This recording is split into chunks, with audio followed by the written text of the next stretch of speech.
In this video, we'll take a detailed swing through the critically acclaimed game Marvel's Spider-Man, developed by Insomniac. Along the way, we'll discuss everything that makes it so special, including things like behind-the-scenes details, Easter eggs, comic references, and plenty more. I think the best place to start is from the beginning, before the game was even a concept. Around the end of 2014, Insomniac were gearing up to release their Xbox-exclusive game, Sunset Overdrive. CEO of Insomniac, Ted Price, was in the process of determining what project they would work on next when he was approached by Sony with a question. Would you be willing to work with us on a Marvel game? Ted didn't want to make any decisions before first gauging the team's interest, and one of the first people he mentioned the idea to was Bryan Intihar, Insomniac's producer on Sunset Overdrive.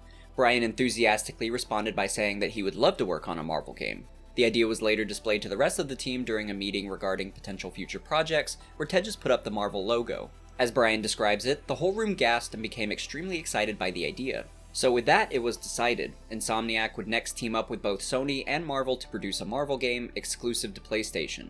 The question next was, what superhero would they choose? Marvel gave them free reign to pick whatever hero they wanted, although no one has ever specified the various heroes that were discussed. Regardless, it was quickly decided that they wanted to make a Spider-Man game. Insomniac felt that Spider-Man matched them in multiple ways and would be a good fit. For example, they saw Spider-Man as an underdog, the same way they saw themselves as an independent studio making console games. They also felt that Spider-Man's traversal and personality fit their style as well. Bryan even recalls a Sunset Overdrive review where the journalist stated that Insomniac would be great at a Spider-Man game, something that boosted Bryan's confidence in the project even more.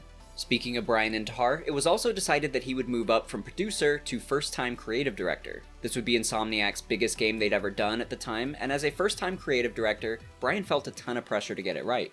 This was also a new beginning for Marvel Games, as they aimed to usher in a new era of superhero games with a higher focus on quality. In meetings, everyone would even refer to this Spider-Man game as their Iron Man, in reference to the MCU and how that first Iron Man movie hit the ground running and set things in motion for the now massive series of Marvel movies. Their intention was that this Spider-Man game would set the tone for Marvel's games in a similar way, so even more pressure for Bryan and the team at Insomniac. Thankfully, everyone at Sony and Marvel were very supportive and did what they could to aid them.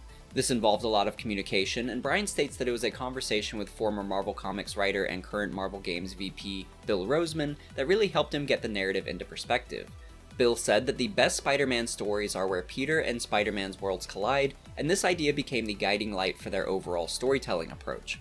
As far as the gameplay goes, Insomniac knew that traversal was a key component to a successful Spider-Man game. Outside of the narrative, traversal was the first thing they began working on, and in a behind-the-scenes video, you can see some early prototype footage showing the different phases the swinging and city went through. From the beginning, they knew that the webs needed to stick to walls, but they also had the goal of fluidity and momentum through the traversal. So they iterated a lot on the swinging animations and parkour, as well as how Spider-Man interacted with objects in the environment. Even from the beginning, it looks like they had some great potential on their hands, and it's interesting to see the evolution of this early prototype footage and compare it to the final product where Spider-Man effortlessly moves through the environment in such an acrobatic and fluid nature. It's one of the most impressive and innovative feats this game accomplished, and it's definitely something we'll discuss more in depth later on. Speaking of which, I want to briefly give you an idea of what you can expect from this video and how I'll approach tackling such a big game. To help break things up and also help me release things a bit more timely, this video will be split into two parts. This first part will focus primarily on the main story of the game, and we'll walk through that story together, discussing its key features, lore, behind-the-scenes details, Easter eggs, and comic references, amongst other things. Part 2 will focus on the extra content like DLC, side missions, and collectibles, as well as a more in-depth discussion on things like traversal, combat, and audio. So as you can imagine, both parts will be jam-packed with content to discuss. Also, I should mention that I decided to play the Remastered edition on PC for this video. This gave me better control of the graphics and recordings, and will hopefully showcase the game in a higher quality because it's such a beautiful game. That also means that I chose the new Peter Parker face for this video. If you're unaware, the original PS4 release of the game featured a different Peter Parker face compared to the Remastered edition. The PS4 version used the likeness of John Bubniak, but the remaster uses the likeness of Ben Jordan. Once Insomniac revealed this decision, it was quite the hot controversy on the internet. Fans getting heated about a change on the internet is no surprise though, just wait till we talk about puddles. Insomniac's reason for the change though was stated to be due to their transition to next-gen hardware and a push for more believable looking characters. So they needed a better facial match for Yuri Lowenthal, the actor playing Peter. Like many, I was initially put off by this decision since I had grown so accustomed to the original face, but over time I've grown to like it. Peter is 23 in this game, and I actually think the new face matches Peter's age closer than the original, which looked more mature in my opinion. Don't get me wrong, both are great looks for Peter, but if the new face matches closer to Yuri Lowenthal's performance and helps bring it to life further, then I'm good with the change. And since it's the official face for the series moving forward, I thought the remaster would be a good fit for this video. But with that said, I think it's time to start getting into the meat of the video and discuss the story of the game. As you're watching, if you're enjoying the video, I'd appreciate it if you gave it a like, since it helps the channel out more than you'd think. You can also subscribe for future videos like this one, including part 2 and the Miles Morales game. I also plan on continuing the Symbiote series of games this year, analyzing Spider-Man games that feature the symbiote and Venom in significant ways. Lastly, I also want to give a quick spoiler warning for the game and the prequel novel. This video is meant to be something you watch either after playing the game for yourself, or if you don't intend on playing it but want to experience it. The same goes for the prequel novel, Hostile Takeover by David Liss, which I'll be spoiling parts of as they inform the story of the game. So if you're interested in reading the book, I'd recommend doing that before continuing this video, and I'll have it linked in the description as well. But with that said, let's begin. We start the game with a beautiful shot of a descending spider against the backdrop of the city, while the camera pans to reveal mementos from Peter's apartment. These mementos quickly inform us about important aspects of Peter's life, and they seem to showcase the duality of Peter Parker, beginning first with important aspects of his personal life, and then transition into his life as Spider-Man. This pan does a good job of quickly informing the player on details of Peter's life and history, giving us a good starting point without a lot of exposition, which I think was really clever. Still, I'd like to start by walking through this segment together slowly and look at all the little details of Peter's apartment. First is the photo of a young Aunt May and Uncle Ben, who have raised Peter since he was a child after his parents died.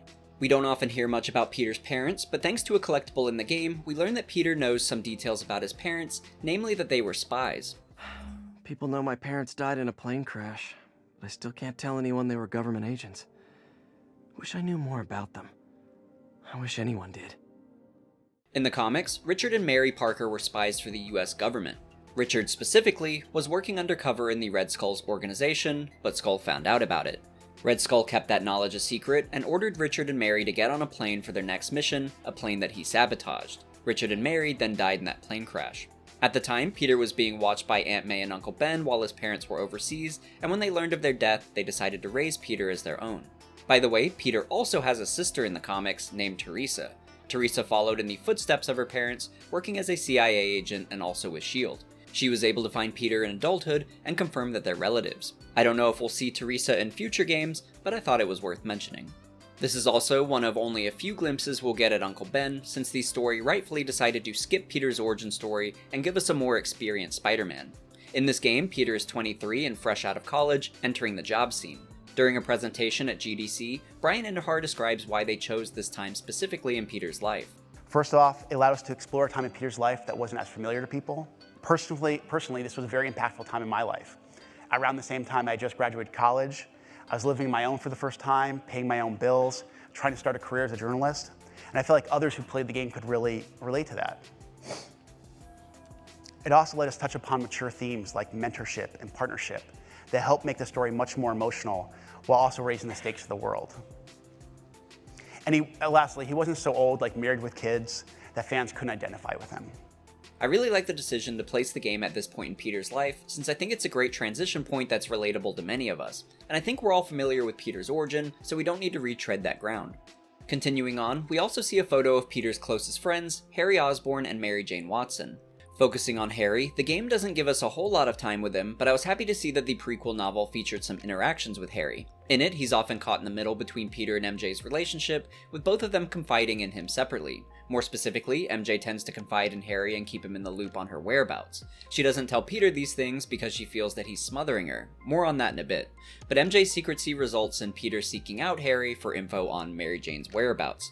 So Harry is often forced to play the middleman, giving advice to them individually while attempting to maintain the trust of the other. He actually gives them some great advice at times, and the book presents Harry as a very wise, independent, and mature person. Also, I never got the impression he was trying to swoop in on MJ if anyone's concerned about that. I know in the movies and comics he's had a relationship with her, but in the novel I didn't get that vibe. He was always just a great friend. Also, Peter has only told MJ that he's Spider-Man. Peter hasn't told Harry, but states that it's mostly because he's nervous about Harry's dad finding out somehow. By the way, the prequel novel also gives us some insight into Harry's relationship with his dad, Norman Osborn. In the comics, Norman often looks down on Harry, describing him as his cowardly, spineless wimp of a son. In the same comic, he further describes Harry as a sniveling weakling and a loser in life, so you get the idea. In the novel, things seem pretty tense between them, but not in the same way. As in, I didn't get the sense that Norman looked down on Harry, more that Norman was a very controlling parent, and Harry wanted more autonomy, putting them at odds. For example, it's described in the novel how Norman has put surveillance tails on Harry to monitor his whereabouts, so it's no surprise that Harry wants some independence. Harry also seems more motivated to follow in his mother's footsteps, which we'll talk more about in part 2, where we'll discuss research stations. But going back to Peter's room, I also like that he has photos of the city taped above photos of his friends and family. It shows that Peter cares a lot about the city as well, and these are likely shots that Peter took himself, since he used to be a photographer at the Daily Bugle. He's since left the Bugle and pursued a career in science, which we'll see shortly.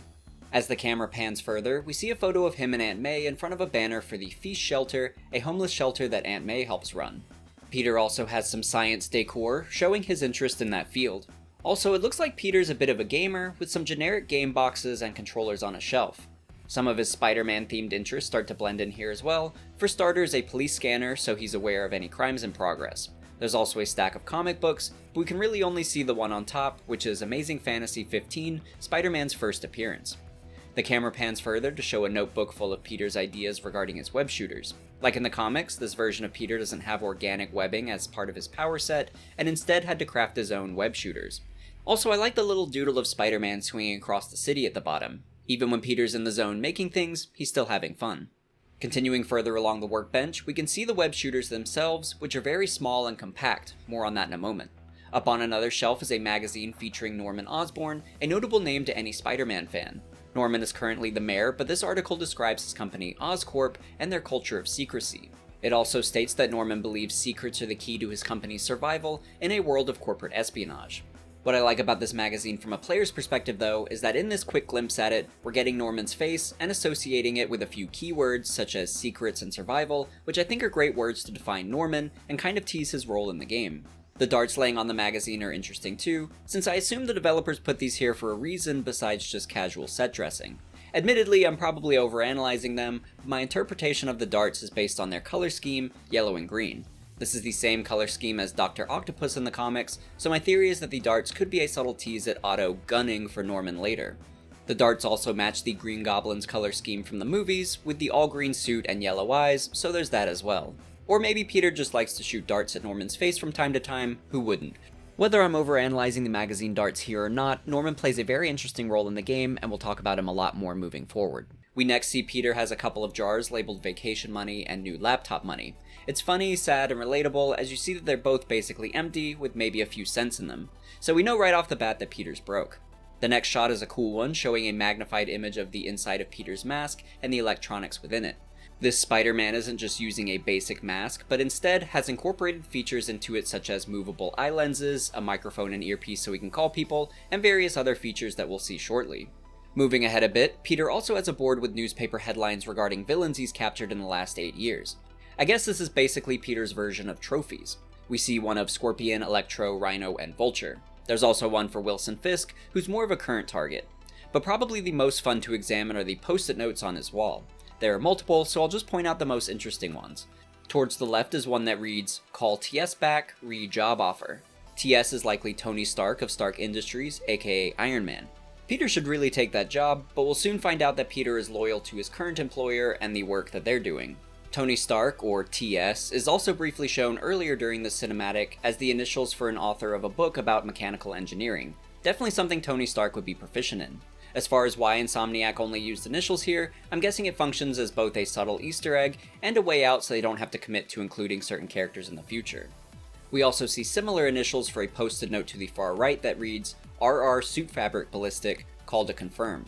I could have this one wrong, but I assume it's regarding a potential suit made by Reed Richards of the Fantastic Four. Spider-Man's a friend of the Fantastic Four in the comics, and they've helped him with suits in the past, such as analyzing the symbiote suit for him and determining it's an alien species, and they've made him the future Foundation suit, one we'll see as an alternate suit in the game. That note is also next to another image of Uncle Ben from his funeral, reinforcing that Uncle Ben is indeed dead in this universe, a canon event if you will. As far as the other post-it notes, there's one that reads, "Rent, rent, rent." This is a nod to the obnoxious landlord Mr. Dickovich in Spider-Man 2. Where's my money? There's another rent-related post-it note nearby, so the rent is a big issue for Peter in the game. In the comics, Peter also struggles to pay his rent and is often hounded by his landlady, Mrs. Muggins, and we'll see another reference to her in the Part 2 video. Below that is a note that's a little harder to read. I think it's something along the lines of, Spider-Mobile, good idea or great idea. If I'm reading that right, it could be a nod to Spider-Man's usage of a Spider-Mobile in early comics as a gimmick by Marvel to hopefully sell toys of it, like Batman and his Batmobile. Unlike Batman though, Spider-Man obviously doesn't need to use a car since his whole thing is swinging around. Regardless, Spider-Mobile was a thing in the comics, and it was the Human Torch who helped Spidey build it. It even has its own gadgets, like web shooters on the hood. Still, it's pretty goofy seeing Spider-Man drive around in it. The gimmick worked though, and I kid you not, you can still find Spider-Mobile toys in the store even today. Below is a different note that reads, Mail JJJ a dozen roses from Secret Admirer. JJJ being J. Jonah Jameson, who actively speaks out against Spider-Man any chance he gets, originally via newspaper headlines when he was the publisher of the Daily Bugle, but now he does it through the airwaves on his podcast. Lastly is a note that reads, Need catchphrase, it's weapon time? This is a riff on the Things catchphrase, it's clobberin' time. Although I also can't help but think of the It's Morbin' time meme that's become associated with Morbius the Living Vampire. But that brings us into the actual story as Spider-Man receives an alert of a crime in progress. The alert is for the mobilization on Fisk Tower, something Peter is especially interested in, so Peter begins to hurriedly get ready. During the process, we get to see him attach his web shooters, and I love the practicality of their design in the game. It's stated that the concept idea was that Peter would make his web shooters look like a fitness device, which I think is brilliant. It's a very minimalistic look, and it allows Peter to have his web shooters on him at all times, ready to use at a moment's notice. So already I really like all the thought that's going into Peter's design, as well as the world around him. As Peter finishes putting on his suit, the classic suit from the comics, we can see other fun details around his room. The first is the calendar, showing us that today is October 3rd, and the same day as a party for Aunt May. Over his other shoulder is a wrestling poster for Crusher Hogan versus the Spider.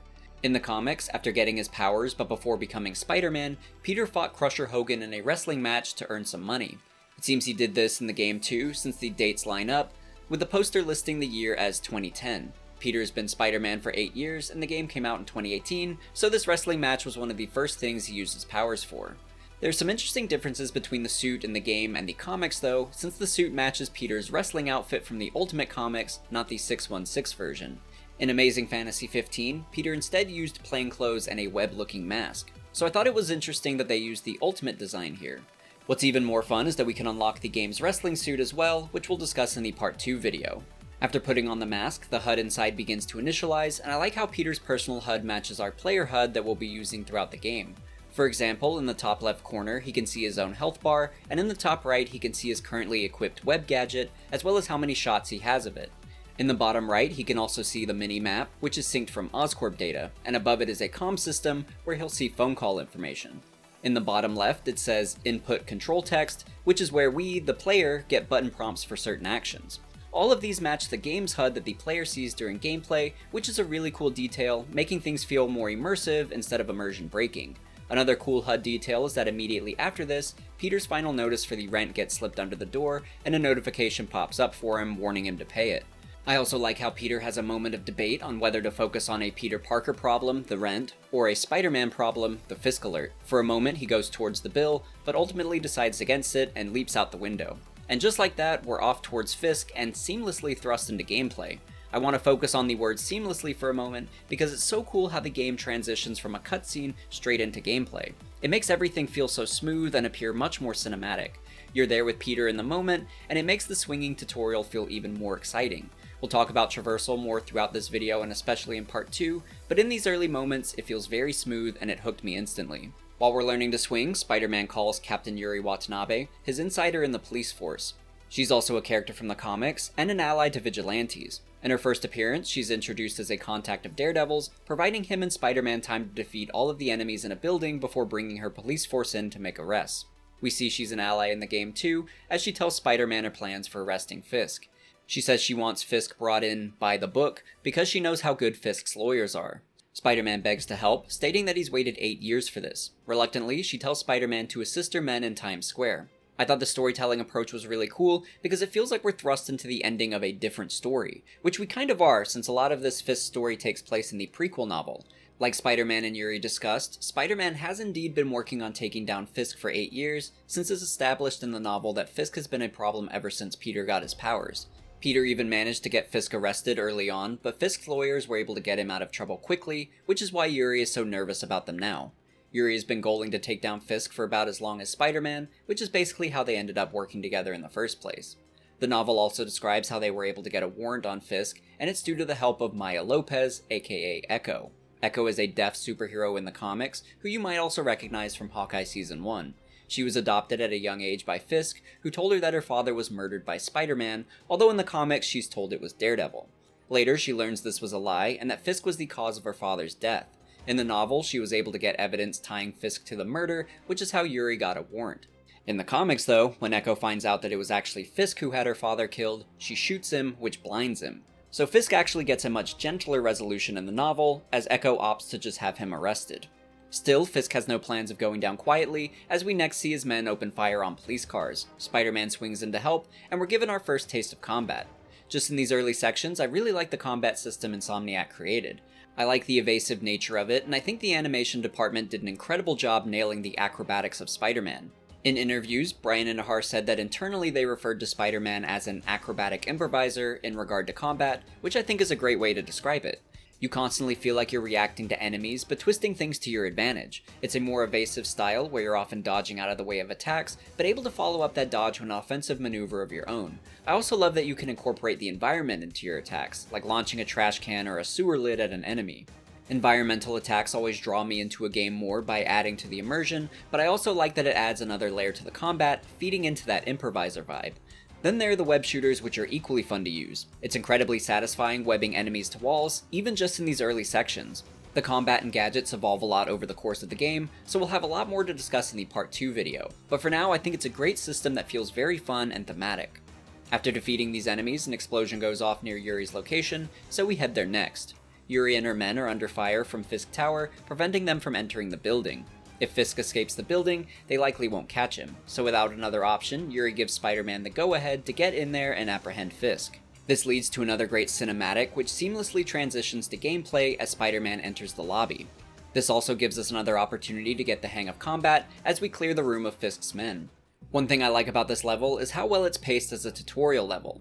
The story continues in a normal way, but with each new encounter, you're presented with something new to learn, slowly building up your combat repertoire. For example, web-zipping to a group of enemies to quickly reach them, filling your focus bar to initiate an instant takedown, or launching an enemy into the air with an uppercut and then yanking them down with your webs. I really like the pace at which we learn different elements of combat, and how we're given a good amount of opportunity to experiment with what we've learned. I also like how natural these combat encounters feel to the story, since I didn't feel like I was going through a tutorial section.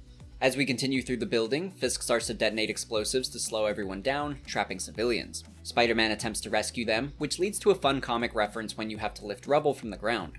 This pose is reminiscent of a popular Spider-Man comic, where he's trapped under rubble that is unbearably heavy. He's plagued with negative thoughts and feels like a failure, and he's nervous that he'll die under this rubble. However, Peter manages to overcome these negative thoughts by not giving up and finding the strength to triumphantly lift the debris. It's a great moment in the comics, so I'm glad Insomniac gave it a little nod here.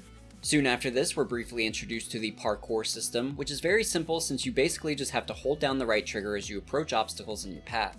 Spider-Man will then naturally and acrobatically parkour over them. It's really impressive the way Spider-Man contextually interacts with the objects around him, and I love the animations associated with it. As we ascend the tower, I also like how the building contains a lot of Japanese decor. This is likely a reference to Fisk's interest in Japan in the comics, a location he's retired to before. In this same panel, we also see him training against some martial artists. Fisk is often just seen as a fat man physically, but he actually has a ton of muscle under there and he's a skilled fighter. A good example of his fighting ability is during a comic where he agrees to a one-on-one fight against Red Skull in their underwear. By the way, I always assumed Red Skull's whole body was red under his suit, and this is when I learned that's not the case. I don't know why I thought that, his name is literally Red Skull, but it was jarring nonetheless. But anyway, as far as their battle, Fisk actually wins this fight by using a mixture of his skill, strength, and overall size, the latter of which is what defeats Red Skull when Fisk just falls onto him. We'll get our shot at a 1v1 fight next as we make it to Fisk's office. Writing your memoirs? Don't forget the hyphen between spider and man. Get the chopper ready. I won't be long. I'm surprised you made it this far. But your foolishness ends now.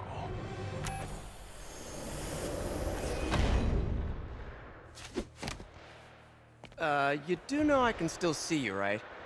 8 years of this insolence.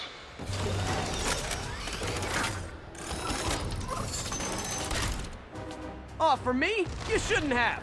As Spider-Man, we launch these turrets into the glass, protecting Wilson until it shatters. Wilson becomes enraged and charges us. We immediately get a display of his strength as he snaps his table and then launches it at us. This takes us into a boss fight against him, and I think it's awesome how early we're thrust into a boss battle. Fisk is a great introductory boss fight too, since he's strong and quick, but doesn't have much range. He's tough, but manageable as you're learning the ropes.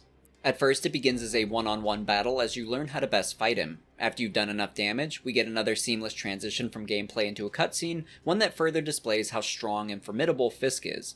We're then on to phase 2 of the battle, where henchmen are thrown into the mix, upping the challenge. I like this challenge progression as we're now forced to juggle additional enemies, while also trying not to get hit by Fisk. Fisk can grab you occasionally too, and if you don't perform the button prompts, he'll legit snap your neck. The third phase of the fight is a quick time event where you have to hit the on-screen button prompts at the correct time to successfully accomplish a move. If you're curious what this section looks like if you missed them all, here it is.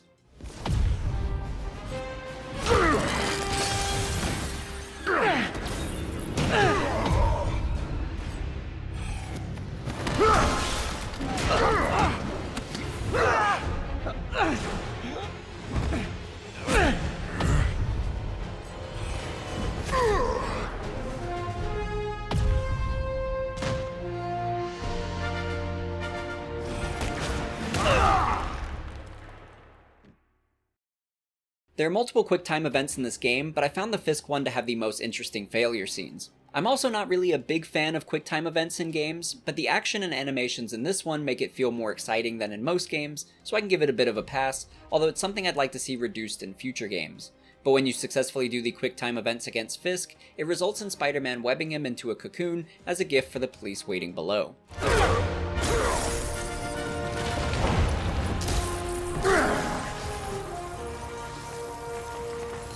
So, should we kiss now? Yeah, maybe later. That last quip by Spider-Man is likely a reference to the upside-down kiss from the Spider-Man 1 movie. But with Fisk now apprehended, he's escorted outside to the police van. Along the way, he has some final words for Spider-Man. Idiots! I'm the one who kept order in this city! 1 month! In 1 month you'll wish you had me back! Fisk is a bad dude, but you have to wonder in this moment if he's right. Would he be the lesser evil compared to whoever tries to take his place in this power vacuum? And has he really been suppressing much larger threats? It's interesting to think about and definitely something we'll consider further as the game continues. But with Fisk on his way to prison, we're left to overlook the city and ponder what to do next. Our moment is interrupted by a phone call from work as Peter's informed that he's late for a demonstration at the science lab. Peter has to hurry there to assist his employer, who's so far been kept a secret from the player. And if it wasn't spoiled for you ahead of time, it's a really exciting reveal when you learn that Peter's mentor and employer is Otto Octavius, who fans know becomes the villain Dr. Octopus in the comics. Our first shot of Otto is a great reference to that, the way the wires around him are framed to resemble his iconic tentacles, and the thick belt around his waist. I also like that they've dressed him in a green sweater under the lab coat, a nod to his green suit in the comics. In the art book for the game, we can also see some alternative designs for Otto that match a lot closer to the comics. For example, the bowl cut and the goggles. I think that would have looked great as well, but I think the design Insomniac landed on was smart because it's a more unassuming look. He looks like an Otto Octavius that could potentially stay a good guy. Which is important because at the current time, Otto doesn't have tentacles and isn't villainous at all. Instead, he's working alongside Peter to create a revolutionary new prosthetic limb, which he's in the process of testing out.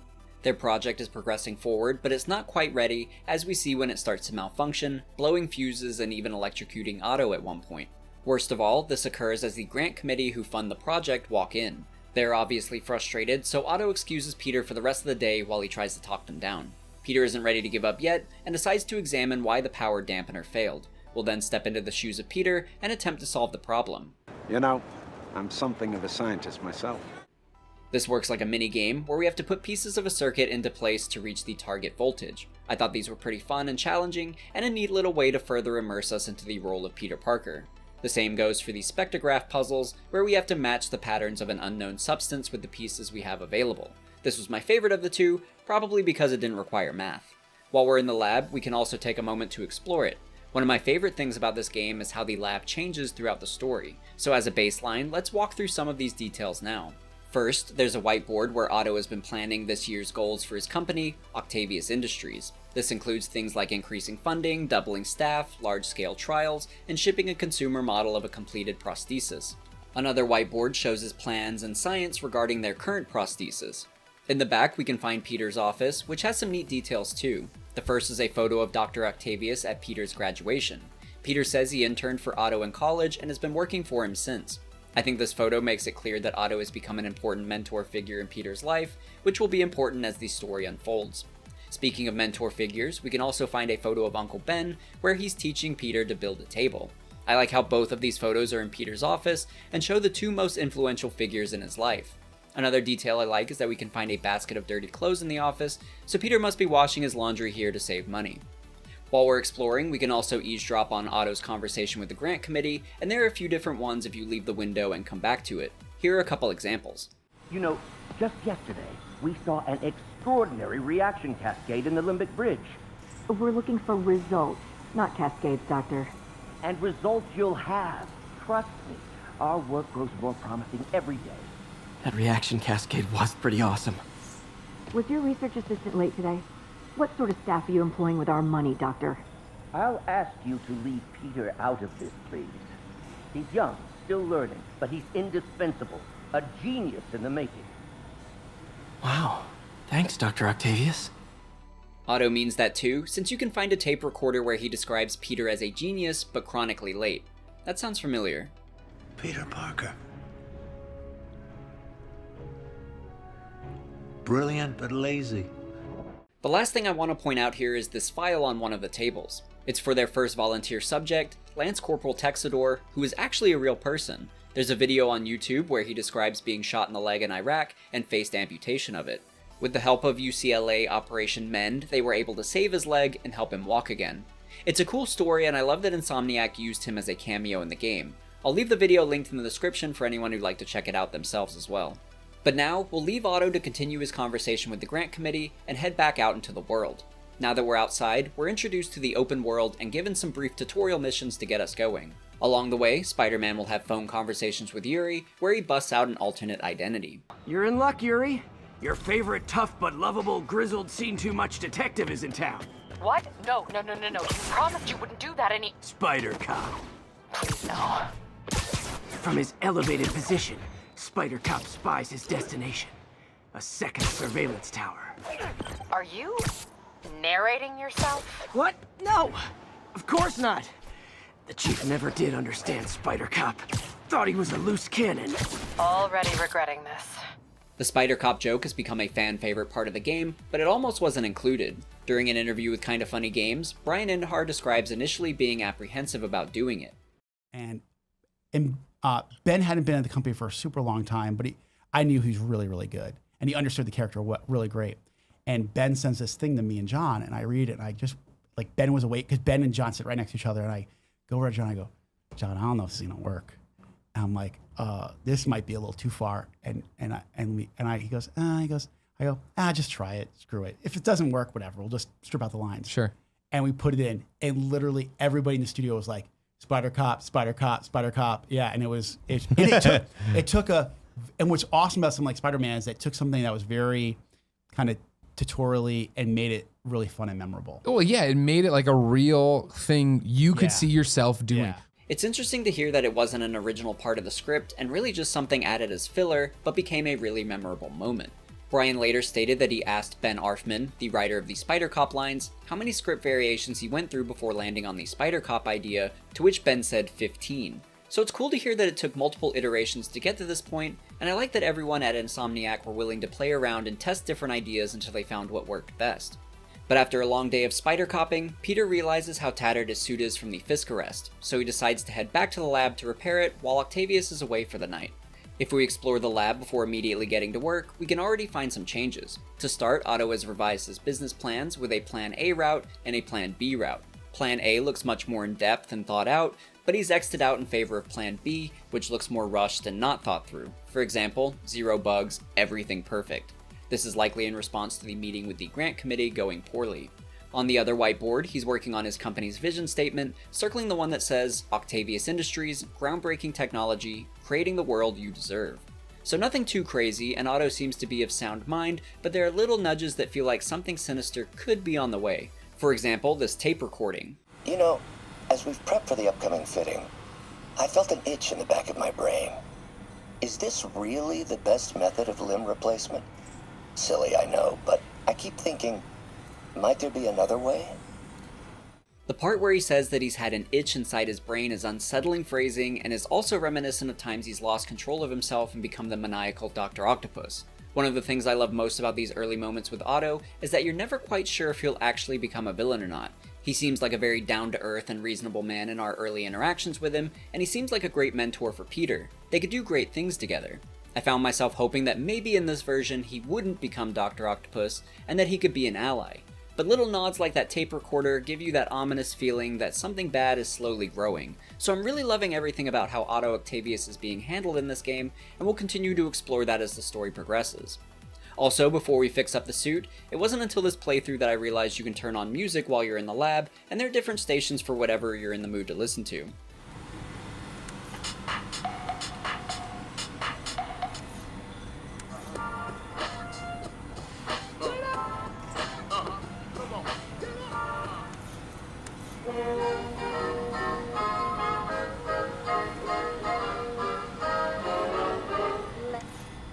And with that, we'll get to work repairing Peter's Spider-Man suit. Parker! Dr. Octavius, what you got there? Chinese.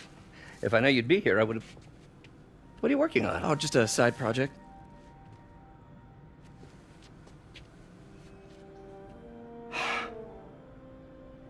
Of course. It's you. I don't know what you're... Oh, come on, Parker, it's obvious. Let me explain. I only wish you'd told me sooner. I wanted to, but I was afraid that if word got out, my family might be in danger. I always thought this was such an interesting scene. Peter's been caught red-handed as Spider-Man, but Otto gives him an out. It raises a lot of questions. Did Peter really get that lucky and Otto just thinks Peter designed Spider-Man's equipment? Or is Otto just playing things close to the chest, secretly knowing that Peter's Spider-Man but not wanting to outright say it? I think we learn the answer to that later, but for now, it's a really tense moment and it feels like a close call for Peter. This moment actually ends up being a benefit to Peter though, when he wakes up with a post-it note attached to his forehead. Otto has decided to help Peter design a new spider suit and has emailed Peter his notes. These notes are never verbalized in the game, but you can read them from the image of his notebook, and it has some interesting details including why the spider symbol is white. Otto states in his notes that based on research from Dr. Carla Sofin, higher contrast leads to slower visual processing. Otto hopes that this slower processing will give Spider-Man a slight advantage in combat against his enemies. The mention of Dr. Carla Sofin is an Easter egg to another Marvel character as well, the villain Moonstone. Before becoming Moonstone, Carla was a psychiatrist who found joy in manipulating and prolonging the problems of her patients. She became Moonstone by using her manipulative skills to persuade the original Moonstone to give up his powers and give them to her. So a pretty cool Easter egg there, and I like that Otto inadvertently used the science of another evil doctor. Peter uses all of Otto's ideas and then decides to take the suit on a test swing as we get a cinematic showing him traverse the city. I love the classic Spider-Man suit, but I think this is a really awesome original design that Insomniac came up with. It feels very modern and has become iconic to the game. In an interview with Game Informer, art director Jacinda Chu describes the thought behind the suit, and it's a lot more in depth than I expected, especially in regard to the colors.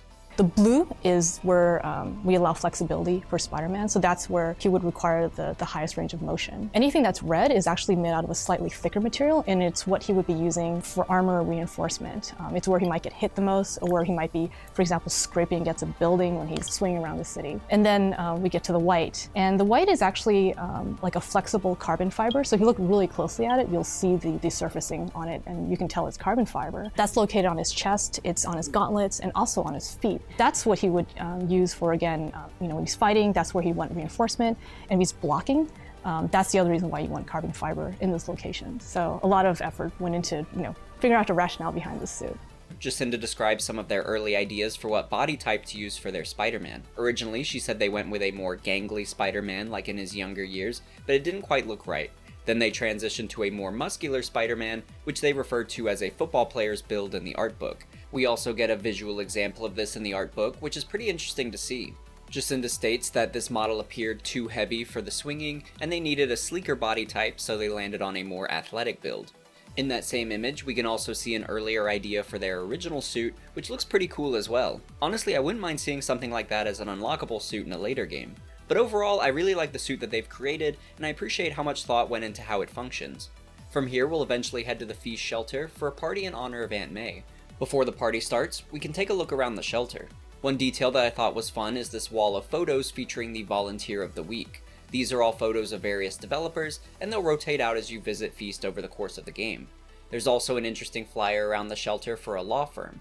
It says to call the office of Dockmer and Turwalls. This is actually a sideways reference to the Marvel characters Daredevil and She-Hulk, who are also attorneys. Their true identities are Matt Murdock and Jennifer Walters. So Dockmer is Murdock and Turwalls is Walters. So I thought that was a funny way to sneak in a Marvel reference. This next part I thought was funny too, but I'm sure it's unintentional. You can head into a room for counseling and interact with some notes on a chair, to which Peter says this. Everyone feels hopeless at some point. Helps to know there's somebody willing to listen. If you zoom in on the piece of paper, it's just a bunch of equations, so I doubt they were actually listening. There's also an interaction between two people that I think could be a reference as well. I wouldn't fight crime, I'll tell you that. I'd be a TV star. I'd be a pro wrestler. Best gimmick ever. The two professions they mention are what Peter pursued in Amazing Fantasy 15 after first getting his powers. We talked about him becoming a wrestler earlier, but after his wrestling appearance, he was given his own TV show for a bit. This fame made Peter arrogant, and it was after leaving the set that he saw a burglar running towards him. Peter let him go, telling the cop afterwards that it wasn't his problem. This mugger would of course be the same one who would later shoot Uncle Ben and kill him. This left Peter with the harsh lesson that with great power, there must also come great responsibility. But yeah, the TV show angle isn't often addressed anymore in Peter's origin, so I like that it gets a nod here. Speaking of Uncle Ben, we can also find a shirt rack where Peter mentions that some of the shirts belong to Uncle Ben, so it's nice to see him still helping people out beyond the grave. Upstairs, we can find a board with flyers, and Peter makes a reference to another Marvel character. Veteran homelessness is down, but still way too high. Good thing my buddy Flash Thompson's doing his best to fix that. Flash Thompson is best known as the bully to Peter Parker, but he's grown quite a bit since then. Peter mentions that Flash has been helping with veteran homelessness, likely because Flash is a veteran himself in the comics. Sadly, during the Iraq War, Flash lost his legs. However, he was later bonded to the Venom symbiote, which reproduced his legs. This then turned him into the hero Agent Venom. Also in the shelter, some people you can interact with each time you visit. For example, Cam and Eileen, who are always playing chess, but also discuss their life issues as well, such as Eileen wanting to reconnect with her daughter. There's also Gloria, who we saved in an earlier mission. Spider-Man suggested she head to Feast, and we can check in on her throughout the game. She'll occasionally give advice and update us on her job hunt. There's not a lot to these interactions, but it helps to make Feast feel more lived in and realistic. If we couldn't speak with anyone, it would be hard to care much about the shelter, so these interactions help humanize it all. After exploring, we can interact with Martin Lee, the founder of Feast, to help set up the party for May. Martin requests that Peter keep May distracted while he sets things up. This brings us to our first interaction with Aunt May, and during our conversation, she drops some info about Peter and MJ's relationship. The two of you would make some beautiful baby. She's not wrong, since Peter and MJ have a child named Mayday in the comics, who you've likely also seen in the Spider-Verse movie. The reveal that MJ and Peter are broken up is also interesting, and we'll discuss it more when we're introduced to her character. For now, Peter sits down with May and tells her how much he appreciates everything she's done for him. Martin shows up at the same time and furthers those sentiments. He's right. 5 years ago, you walked in here and told me you were inspired by my mission to help others. Now it's you who inspires me. Thank you, May, for everything. Here's to many more years of service. I like this scene a lot, since it builds up Aunt May in a significant way. Martin Lee may be the head of Feast, but May is the heart. She keeps everything running, and it's clear that she's had a positive effect on everyone she's encountered there. This is further emphasized while you're just wandering around. It's not uncommon to have someone stop you and tell you that they managed to find a job, thanks to the help of May. I think it's great character building from a storytelling perspective, and it's not too heavy-handed. Going back to the game, this was also our introduction to Martin Lee, who will have an important role throughout the game as well. From our interactions with him, he's a very kind and generous man who clearly cares a lot about Aunt May. He also seems passionate about the shelter, and we can find photos of him that help drive that concept home.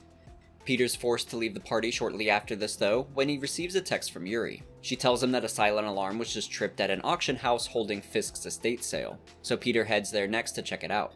Peter enters the vents of the auction house and finds the place under control of a new group called the Demons. While quietly investigating, Peter finds a familiar camera hanging from a post. This distracts him and gives a goon an opportunity to turn a gun on him. Before either can make a move, MJ knocks him out with a pot. This is our introduction to MJ, and the game's version of her is very different from what we're familiar with, causing her to be one of the most criticized aspects of this game. However, Bryan and Intihar has spoken about their MJ decisions at length and explains why they chose to change certain things up. To start, in the comics, MJ is typically an actress or supermodel. In the movies, she's often used as more of a damsel in distress type. Bryan stated that he wanted MJ to be an active contributor to the story of this game, and they wanted her to be representation of strong, powerful, go-getter type women. Bryan wasn't sure he could pull that off with the actress or model careers, so they decided journalists would be a great way to get her into the mix of the story and become somewhat of a teammate of Peter's. Personally, I like this update to her character for those same reasons, and I think it adds a neat dynamic for Peter, who's constantly concerned that she's getting herself into trouble.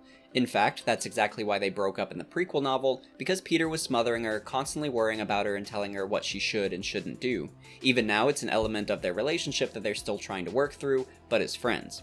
We'll next get an example of the trouble MJ's been getting up to, as we flash back to 15 minutes ago before the demons broke in. MJ enters Roseman's gallery and speaks with Rose Roseman. By the way, I have to imagine that the Roseman name is a nod to Bill Roseman, Vice President and Creative Director at Marvel Games. But anyway, MJ tells Rose that she's here early to interview her about the Fisk estate. Rose was expecting someone named Craig to interview her tomorrow though, which leaves her confused. This is because MJ isn't actually supposed to be here. In the prequel novel, MJ is hired at the Daily Bugle as a features writer, covering things like dog shows or different events around the city. She's not an investigative journalist, even though that's her passion. To pursue that career, she forces her way into stories, like she's doing here. She's even able to use her wits to convince Rose to do the interview with her early, and Rose allows us to explore the area for a while. As you can see, we're now playing as MJ, and this is the first of a few missions we'll have as her. Bryan Intihar stated that these MJ missions were used for two reasons. One was for pacing, to slow things down and give us a breather since things are pretty fast-paced as Spider-Man. The other was to help us understand MJ more as a character. Bryan believes that playing as a character puts you in their shoes and helps you get a better sense of their arc. I think these are valid points, and we'll talk more about the success of these missions shortly, but for now, let's explore the museum.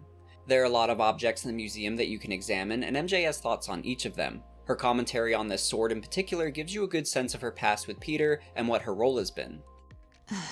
Fisk cut Peter open like a pork sausage with this the first time they fought. Pete got away, collapsed in my yard half dead, and I had to steal my dad's car to drive him to the ER. The first of many Nurse MJ moments. Too many. I also found this violin interesting. What did Fisk call this? Vanessa? Vanessa is Fisk's wife, and the prequel novel states that she's alive still, but currently out of the country. There's also a walking cane, which Fisk uses in the comics. The bio for the cane mentions it has concealed features, which is also a comics reference, where the cane has a concealed laser beam in it. Also, I'm going to show this part because I missed it on multiple playthroughs myself, so just in case anyone else has missed it too, but you can also have MJ approach the podium and pretend to be an auctioneer, which I thought was fun, especially since it puts you temporarily in first-person perspective. And how much am I bid for this collection of villainy and deceit, starting at 10,000 broken lives and dreams, 10,000 going once? But when we're ready, we begin to interview Rose. MJ will play along and take photos, but also occasionally ask Rose questions about Fisk's criminal activities. Rose gets to the point that she's had enough and attempts to escort MJ out.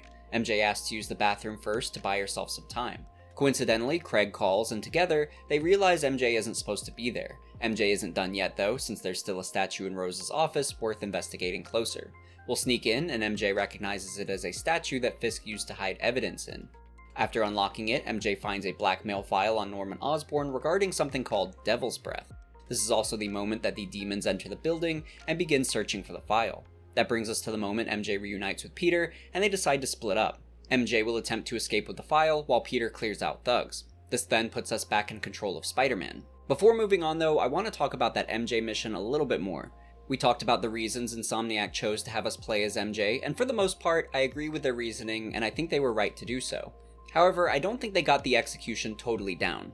More specifically, I think this MJ mission slowed things down too much. Especially after just visiting Feast and walking around in there, I feel like I got my breather. I'm ready to get back into the action for a while. So this first MJ mission I felt was the slowest of them all, although I wouldn't say that I hated it. I liked investigating things as MJ, and it's something I'd like to do more of. But I'd also like for the investigation to have more excitement to it and include some interesting revelations, like I've just put together something groundbreaking. I will say that I think the later MJ missions do a better job of this, likely because this museum level was more of an introductory mission to MJ, so we'll talk more about her missions as a whole later on. Also, since we've been discussing the concept images and initial ideas for the other characters, I thought it'd be fun to see what Insomniac had in mind for MJ. In the art book, we can see some different concepts for her hair and face, and honestly I like these a lot. Probably more than the final product if I'm being completely honest. However, I think some of that has to do with the fact that her hair is down and styled in these concept images, striking a balance between model MJ and investigator MJ. In the final game, MJ's hair is up in a ponytail, with the idea being that she's always ready to go at a moment's notice, more of a practical design over style, which I think matches her character in the game. However, I'm glad to see that they're returning to the hair down style for the sequel. Something else I found interesting about MJ is a quote from Jacinda Chu, where she states that they initially had MJ as an office worker, but decided a journalist would have her more on the front lines. It's interesting to imagine what kind of office worker she would have been, and how exactly that might have worked, but I'm glad they eventually landed on journalist. Going back to the game, we're back in the shoes of Spider-Man, and tasked with stealthily taking out the demons in the area, since they're holding Rose hostage. If you get caught, they'll legit shoot her.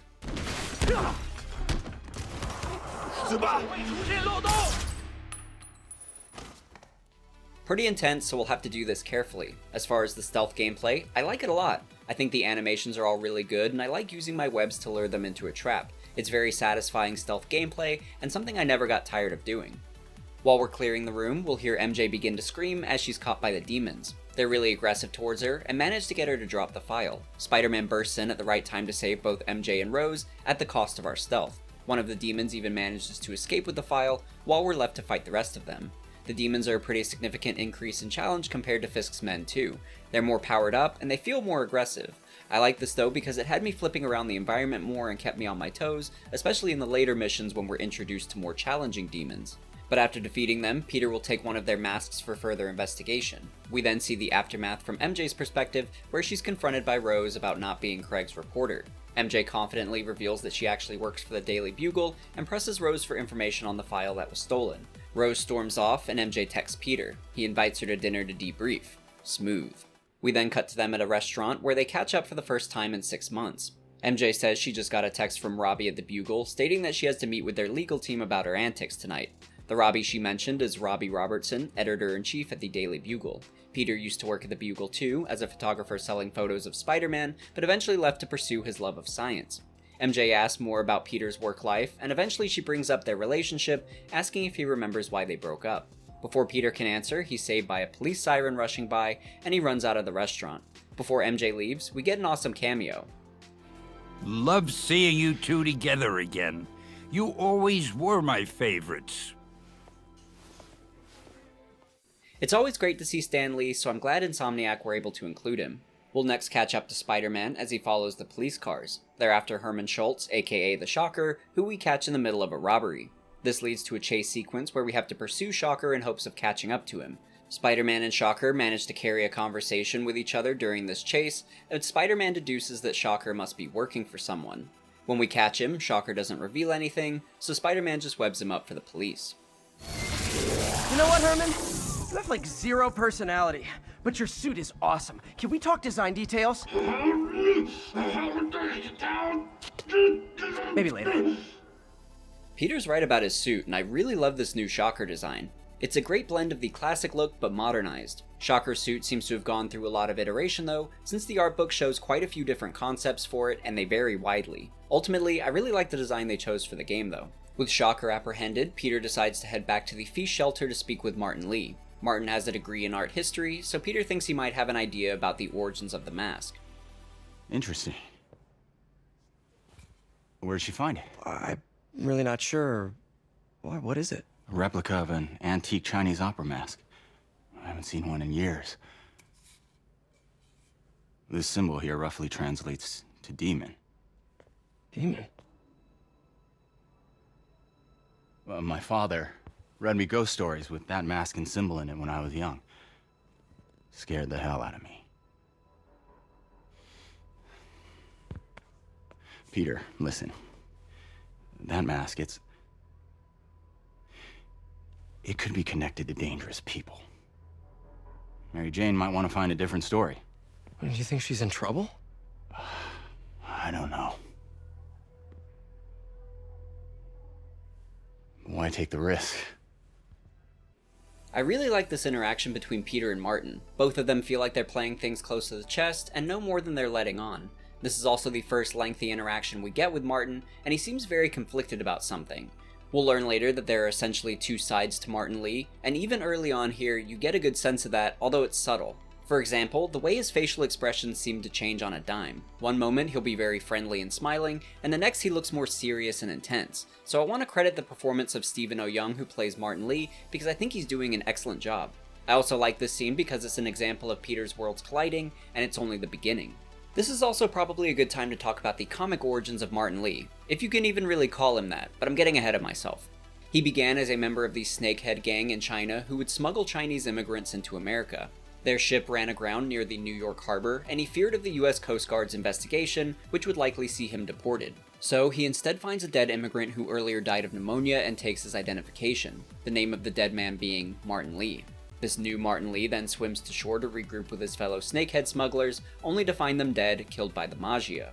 The Magia then take him to an underground chemist named Simon Marshall, who was attempting to create a new drug and tested it on runaways and immigrants. Along with Martin were also Tyrone Johnson and Tandy Bowen, who together were able to escape the prison. However, the experiments performed on them gave them Dark Force and Light Force powers. Tyrone and Tandy became Cloak and Dagger, while Martin Lee became Mr. Negative. Now there are two sides to him, his light side is Martin Lee, and his dark side is Mr. Negative. His light side is the one responsible for his philanthropic endeavors like opening the Feast Shelter, which he did in the comics as well. He also has a close working relationship with Aunt May in the comics, and sees her as a friend and ally. His dark side, however, gets him into trouble and pits him against Spider-Man, making him a great choice for a worlds colliding kind of Spider-Man story.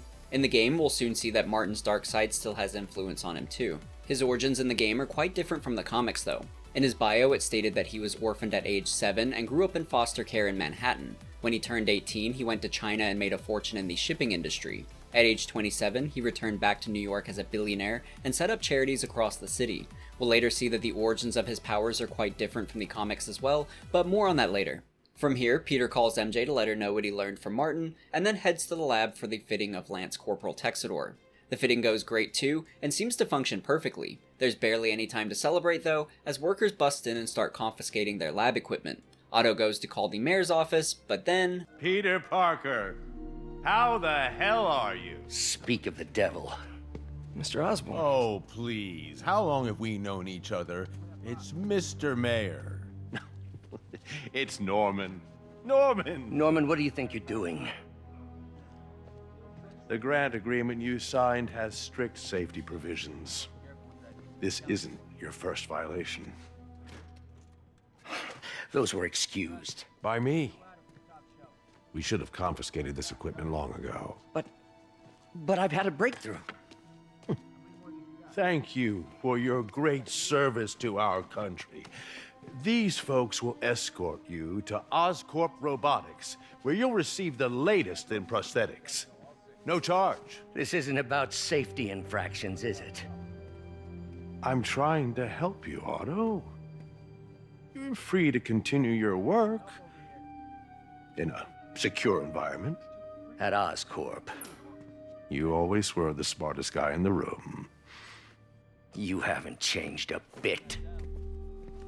Neither of you. Hey, Peter. Harry will be coming back from Europe early next year. Maybe the two of you can start that business you always talked about. This is opportunity knocking. What a great opening introduction for Norman, and such a captivating performance by actor Mark Ralston. He plays the arrogance of Norman so well and commands the screen. Norman is such a slimeball here, but I'm glued to the screen whenever he's talking. It also quickly displays the power of Norman Osborn. He basically just swooped in and crippled Otto's company in a matter of seconds. Otto no longer has any grant money, severely cutting his funding. He can no longer pay Peter and tells him he should look for another job. It's a very tense scene, and it sets the stage for everything that's about to happen. Peter doesn't get much time to digest all of this, as Yuri calls him to say that Shocker managed to escape custody. Apparently, a guard with glowing eyes set him free, and then died. So it sounds like the demons are the ones who hired Shocker, and are the ones who've released him. We'll next catch up to Shocker as he robs a bank. Spider-Man does his best to intervene and slow Shocker down, but he's tough and ready to fight. This takes us into a boss fight against him, and one of my favorite fights in the game. Shocker's gauntlets give him the ability to produce powerful ranged blasts, and he also produces an energy shield around himself, so he's got a lot of range and doesn't leave you with the ability to get in close either. Shocker's strong too, and he'll do significant damage if he manages to tag you with a blast. This forces you to traverse around the bank, dodging blasts while waiting for your time to strike. Eventually, Shocker will overexert himself, giving you a window of opportunity to launch debris at him. This temporarily nullifies his shield, giving you time to land some punches. You'll then repeat this pattern a couple more times for the first phase of the battle. For the next phase, Shocker becomes even more aggressive and incorporates a new ability into his attack patterns, a powerful shockwave on the ground. I really like this in combination with his other abilities because it kept me off the ground and constantly moving. This fight also tested my dodge skills and my awareness of my spider sense. Failing to properly use these in unison resulted in a damaging blast from Shocker, which really kept me on my toes. While we're fighting, we also get little tidbits of information regarding Shocker's employers to help us solidify who it is. Shocker states that they tasked him with robbing banks for them, and that they all wore masks. They also said that if he reveals them, they'll kill him, and Shocker seems genuinely concerned about this. But without specifically confirming his employer, he gives us enough info that we can pretty confidently say that it was the demons who hired him. Also, if you're wondering how they originally hired him, in the prequel novel, it's stated that Shocker has his own website for people to contact him. Yeah, Spider-Man was surprised by that as well. But after doing enough damage, that'll take us to phase 3 of the fight, where Shocker accidentally blasts a pillar, loosening its hold on a piece of architecture above him. Shocker's blasts become more rapid, so we have to find a moment between blasts to yank on the pillars, releasing the object onto him. This pins him down and shorts out his gauntlets, taking him out for good. But like I said, this is one of my favorite boss fights in the game. I think a good boss fight is not only fun and challenging, but also tests what you've learned from previous missions in a game, like a final exam of sorts, and I like this Shocker fight because so much of it checks all those boxes. It's a really fun battle, but it's also testing my ability to dodge and stay off the ground. I also really like the bank setting for a couple reasons. The first is mostly nostalgia because it reminded me of the bank fight in Spider-Man 2, where Spider-Man bounced around the perimeter of the room waiting for the right time to strike against Dr. Octopus.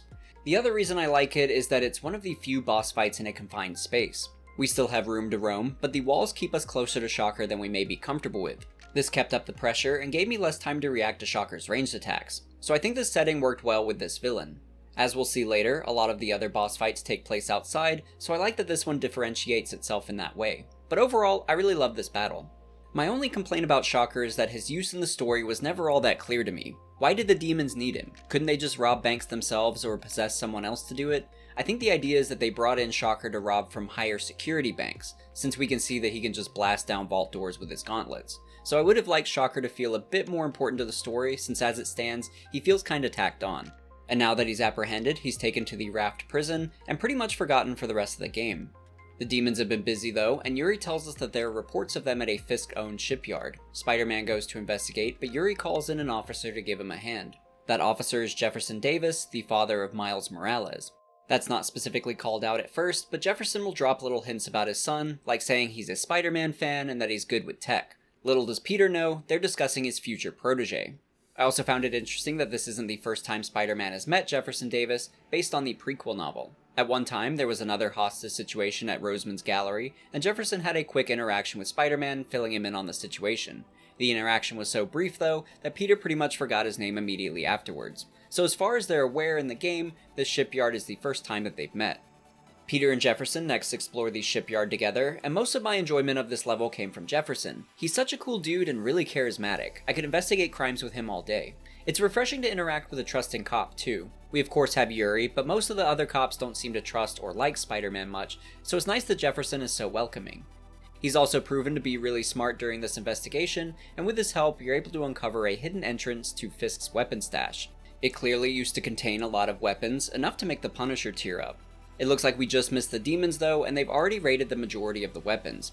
Thankfully, they haven't quite left yet, and are loading the last of the supplies into their vans. Jefferson takes a few flash grenades, and together, he and Spider-Man confront the demons. This led to a fight, and I love that Jefferson provides backup during it. Occasionally, you'll see him shoot a demon with a stun gun, leaving them vulnerable. Jefferson gets a couple badass moments too, like taking down a demon with the butt of his gun.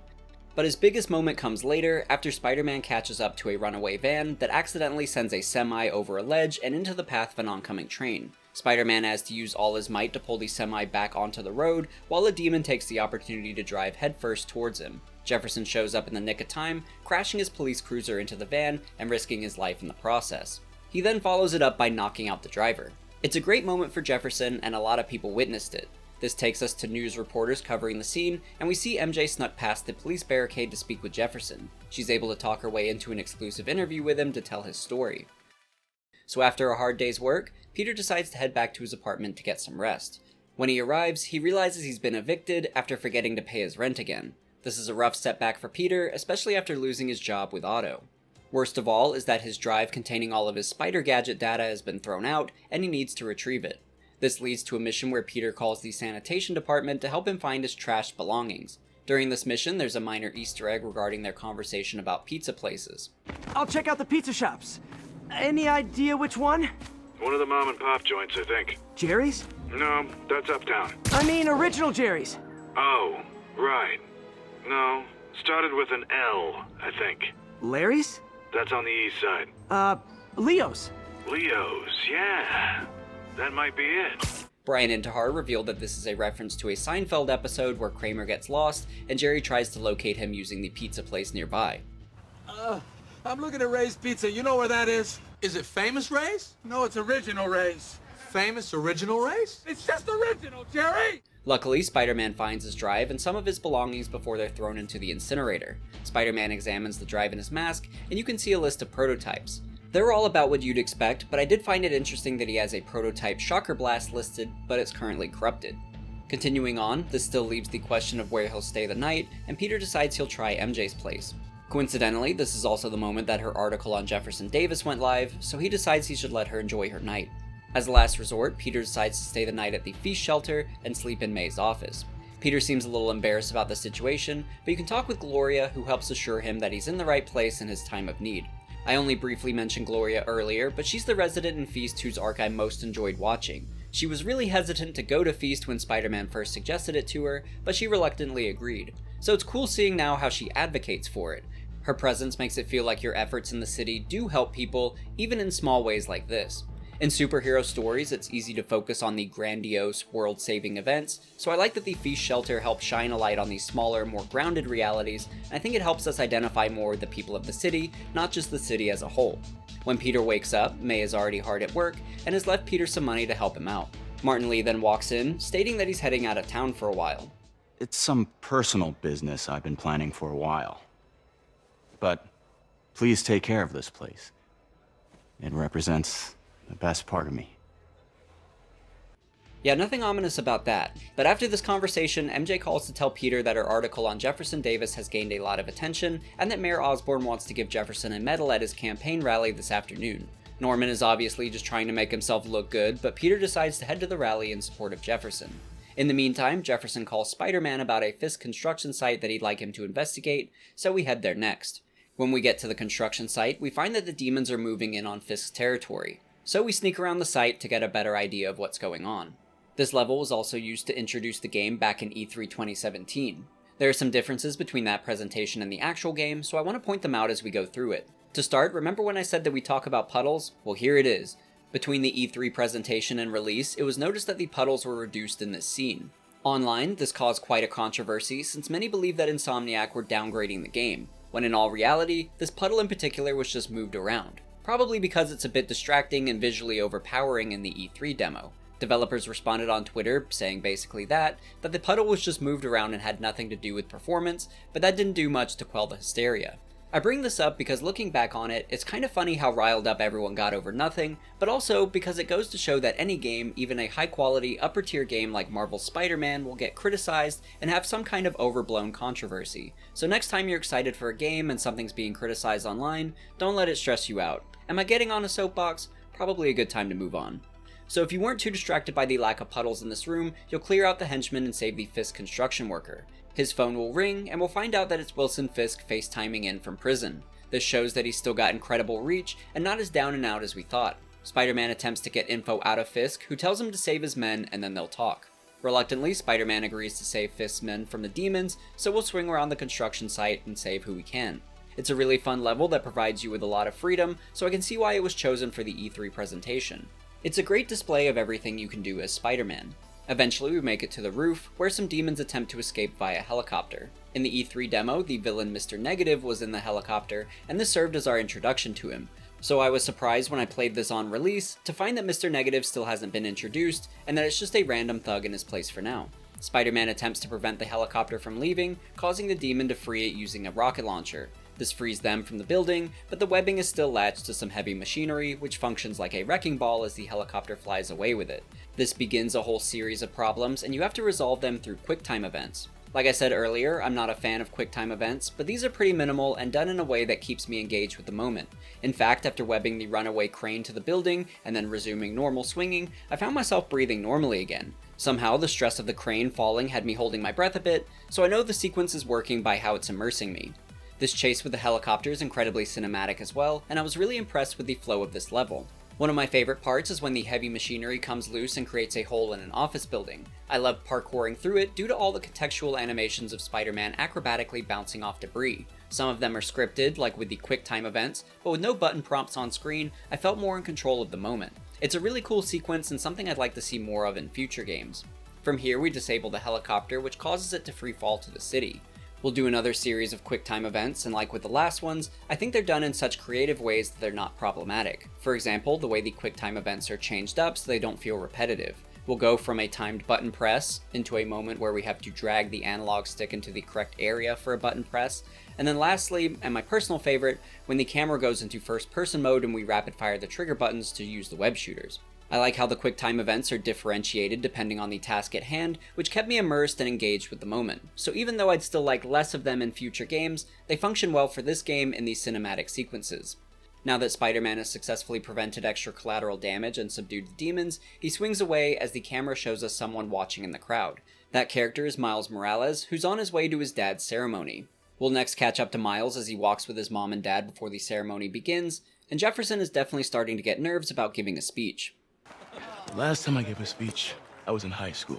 Miss Steinberg gave me a C-. Well, if only Miss Steinberg could see you now. Hey, you got this, Dad. I mean, come on, you saved Spider-Man. I'm pretty sure that makes you an official superhero. A superhero. Or maybe I'm just a guy who doesn't give up.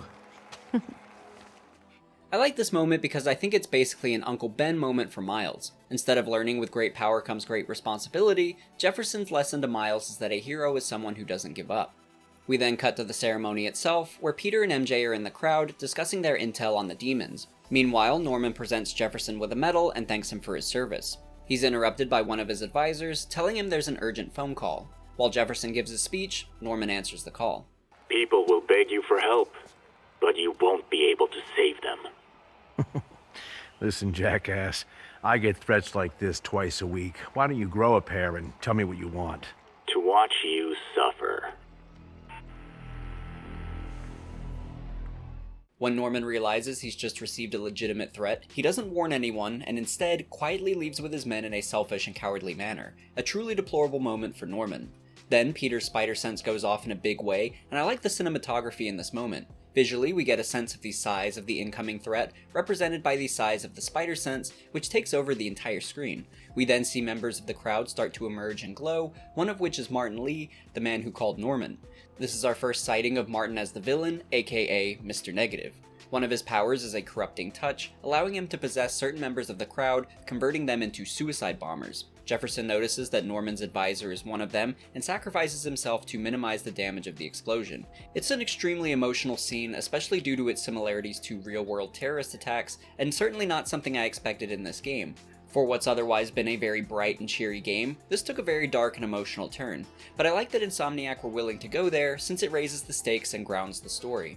We then get a great fake out as the camera switches to first person after the explosion. We think we're waking up as Peter, but actually we're now playing as Miles. Even crazier is seeing Peter knocked out on the ground beside him. For a moment you have to wonder if they actually just killed off Peter. That's of course not the case, but it certainly added to the confusion of the moment. As Miles, we have to make our way through the debris of the blast to find his mom Rio, who went searching for Jefferson. When we find her, she's pinned down under some scaffolding, and Miles tries to help a paramedic free her. His first attempt is unsuccessful, and the paramedic can't hold on for much longer either. Miles then grabs a steel pipe nearby to use as leverage, and is able to free his mom. I like this moment a lot because it shows Miles thinking on his feet and using his wits to overcome problems. We talked earlier about the playable MJ missions and why Insomniac wanted to incorporate them, but one of the reasons was to show what it's like to be a non-powered person in a superhero world. This level with Miles is a great showcase of that. We also get a great sense of Miles' bravery as he leaves to go find his dad, knowing that the terrorists are still in the area. He believes his father is still alive, and he's eager to find him. It's a really tense level, sneaking around the demons even as they kill people right in front of you. At times, it's legitimately scary, and it carries a lot of weight. When Miles finally finds his dad, it's confirmed that he was killed in the attack. It's a really sad moment, but the fact that it stings so much is a credit to the effective storytelling. Earlier I talked about how much I enjoyed working alongside Jefferson Davis at the shipyard, and how that mission did a great job of building a bond between him and the player in a short amount of time. Even the brief interactions we see between him and his family went a long way. We can tell that he was a caring husband and father, and an all-around great role model, so it stings even more to have him ripped away like that. For comic readers, this was probably even more of a surprise, since it's Rio who dies in the comics. Bryan Intihar stated in interviews that killing Jefferson was strategic in that it gave them the ability to mirror the mentor-mentee relationship of Peter and Otto to Peter and Miles. Bryan later went on to mention that their original idea was for Peter to be playable in this mission, until it was suggested by another dev to play as Miles instead. I think that was definitely the right way to go, and the City Hall mission in general was really effective. Interestingly enough, Miles Morales wasn't even planned to play a role in the game. The original idea was that he would just be a post-credit scene tease, which is described by Bryan during an interview with Beyond. You know, originally he was just going to be a tease. He was just going to be a tease in the credits. Just like maybe he's, you know, following along what's happened, he turns his head and someone says Miles or something like that. I don't know, something like that. And then as we kind of were pushing more of this idea of a unique Spider-Man universe, I just happened to be reading the Miles comics over a weekend, and I said, this character is so damn good. And I said, well, what if Peter and Miles existed in the same universe? It's not like he's coming through a portal or something like that. It's like, no, like he's 15 years old, he's a huge Spider-Man fan, and he just exists. What would that be like? And I proposed it to Bill and Mike and Eric, and they were like, this sounds great. And I think it was also for us, it allowed us to give a different perspective on the superhero world, whereas we had somebody who, you know, like MJ was, you know, knows somebody who's a superhero and is part of that world, whereas Miles is someone who doesn't have superpowers yet, but is a fan of that world. I'm really glad they opted to make Miles a more central character to the story, and I think he adds a lot to it, as we'll discuss as we continue forward. Speaking of which, we then cut to a week later during Jefferson's funeral service. Peter feels some guilt over not being able to save Jefferson, and he knows what Miles must be feeling right now, having lost his own parents and Uncle Ben. He tries to offer some supportive words to Miles, but Miles isn't quite ready for that. Rio talks to Peter separately, stating that she's not sure what to do for him yet. Afterwards, we're back in the city as Spider-Man, but we can revisit the cemetery and find a nice detail, Uncle Ben's grave. Hey, Uncle Ben. Miss you. Doing my best to make you proud. From here, Spider-Man is ready to hunt down Martin Lee for his crimes, but Yuri tells him he needs solid evidence before she can do anything. Peter's investigation brings him to a demon hideout where he finds an invoice from a shop called Pale Horse Rides. Peter's in the process of telling MJ what he's learned when he's jumped by more demons. The fight is interrupted when an unfamiliar military squad rushes in, taking control of the area. A helicopter then shows up, and a woman leaps out, guns blazing at Spider-Man. She's crafty and is able to subdue him pretty quickly.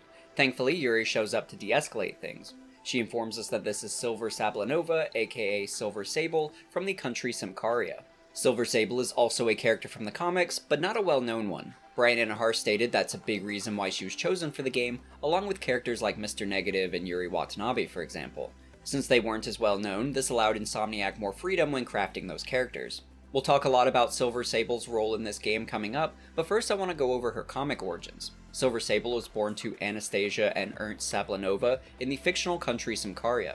Ernst was the head of a military group called the Wild Pack, who fought to eliminate the Nazis. One day, young Silver overheard a group of Nazis discussing their plans to kill Ernst. Silver then ran to her father to tell him, unaware that the Nazi men noticed her and followed her. Silver inadvertently led them right to her father, but the one who ended up shot was Silver's mother, Anastasia. Her dying wish was that Sable would not follow in her father's footsteps. Silver didn't honor that wish and instead trained with her father as she grew up. He wasn't a nurturing or caring father though, always pointing out her flaws and telling her she wasn't doing good enough. The most common criticism was that she let her emotions get the better of her. This message was drilled home during a mission where a man held a gun to her father's head, while Sable had a gun on the man she subdued. Her father told her to kill the man she had on the ground, but Sable didn't see him as a threat since he was old and injured, so Sable shot the man pointing a gun at her father, disobeying his orders. This gave the old man time to stab her with a knife, proving that her father had the right idea. He of course took this moment to scold her, telling her that her emotions have compromised the mission and that letting things get personal makes you sloppy. Sable's tough though, and took out the knife from her waist and threw it at the Nazi to take him out.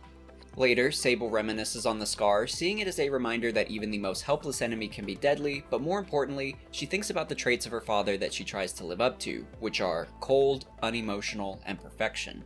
Sable would later become the leader of the Wild Pack, and under her command they became Sable International, an army that could be contracted out by various countries of the world. This business soon became the cornerstone of Symkaria's economy. As far as the game, Silver's bio confirms the basics of what we discussed, stating that her father Ernst is still around and the current king of Symkaria. That makes Silver a princess, but she's also Sable International's leader and their best soldier. We also learned from Yuri that Sable has been contracted by Norman Osborn to protect both him and the city. Already, Sable isn't a fan of Spider-Man, but lets him go, warning him not to cross her path again.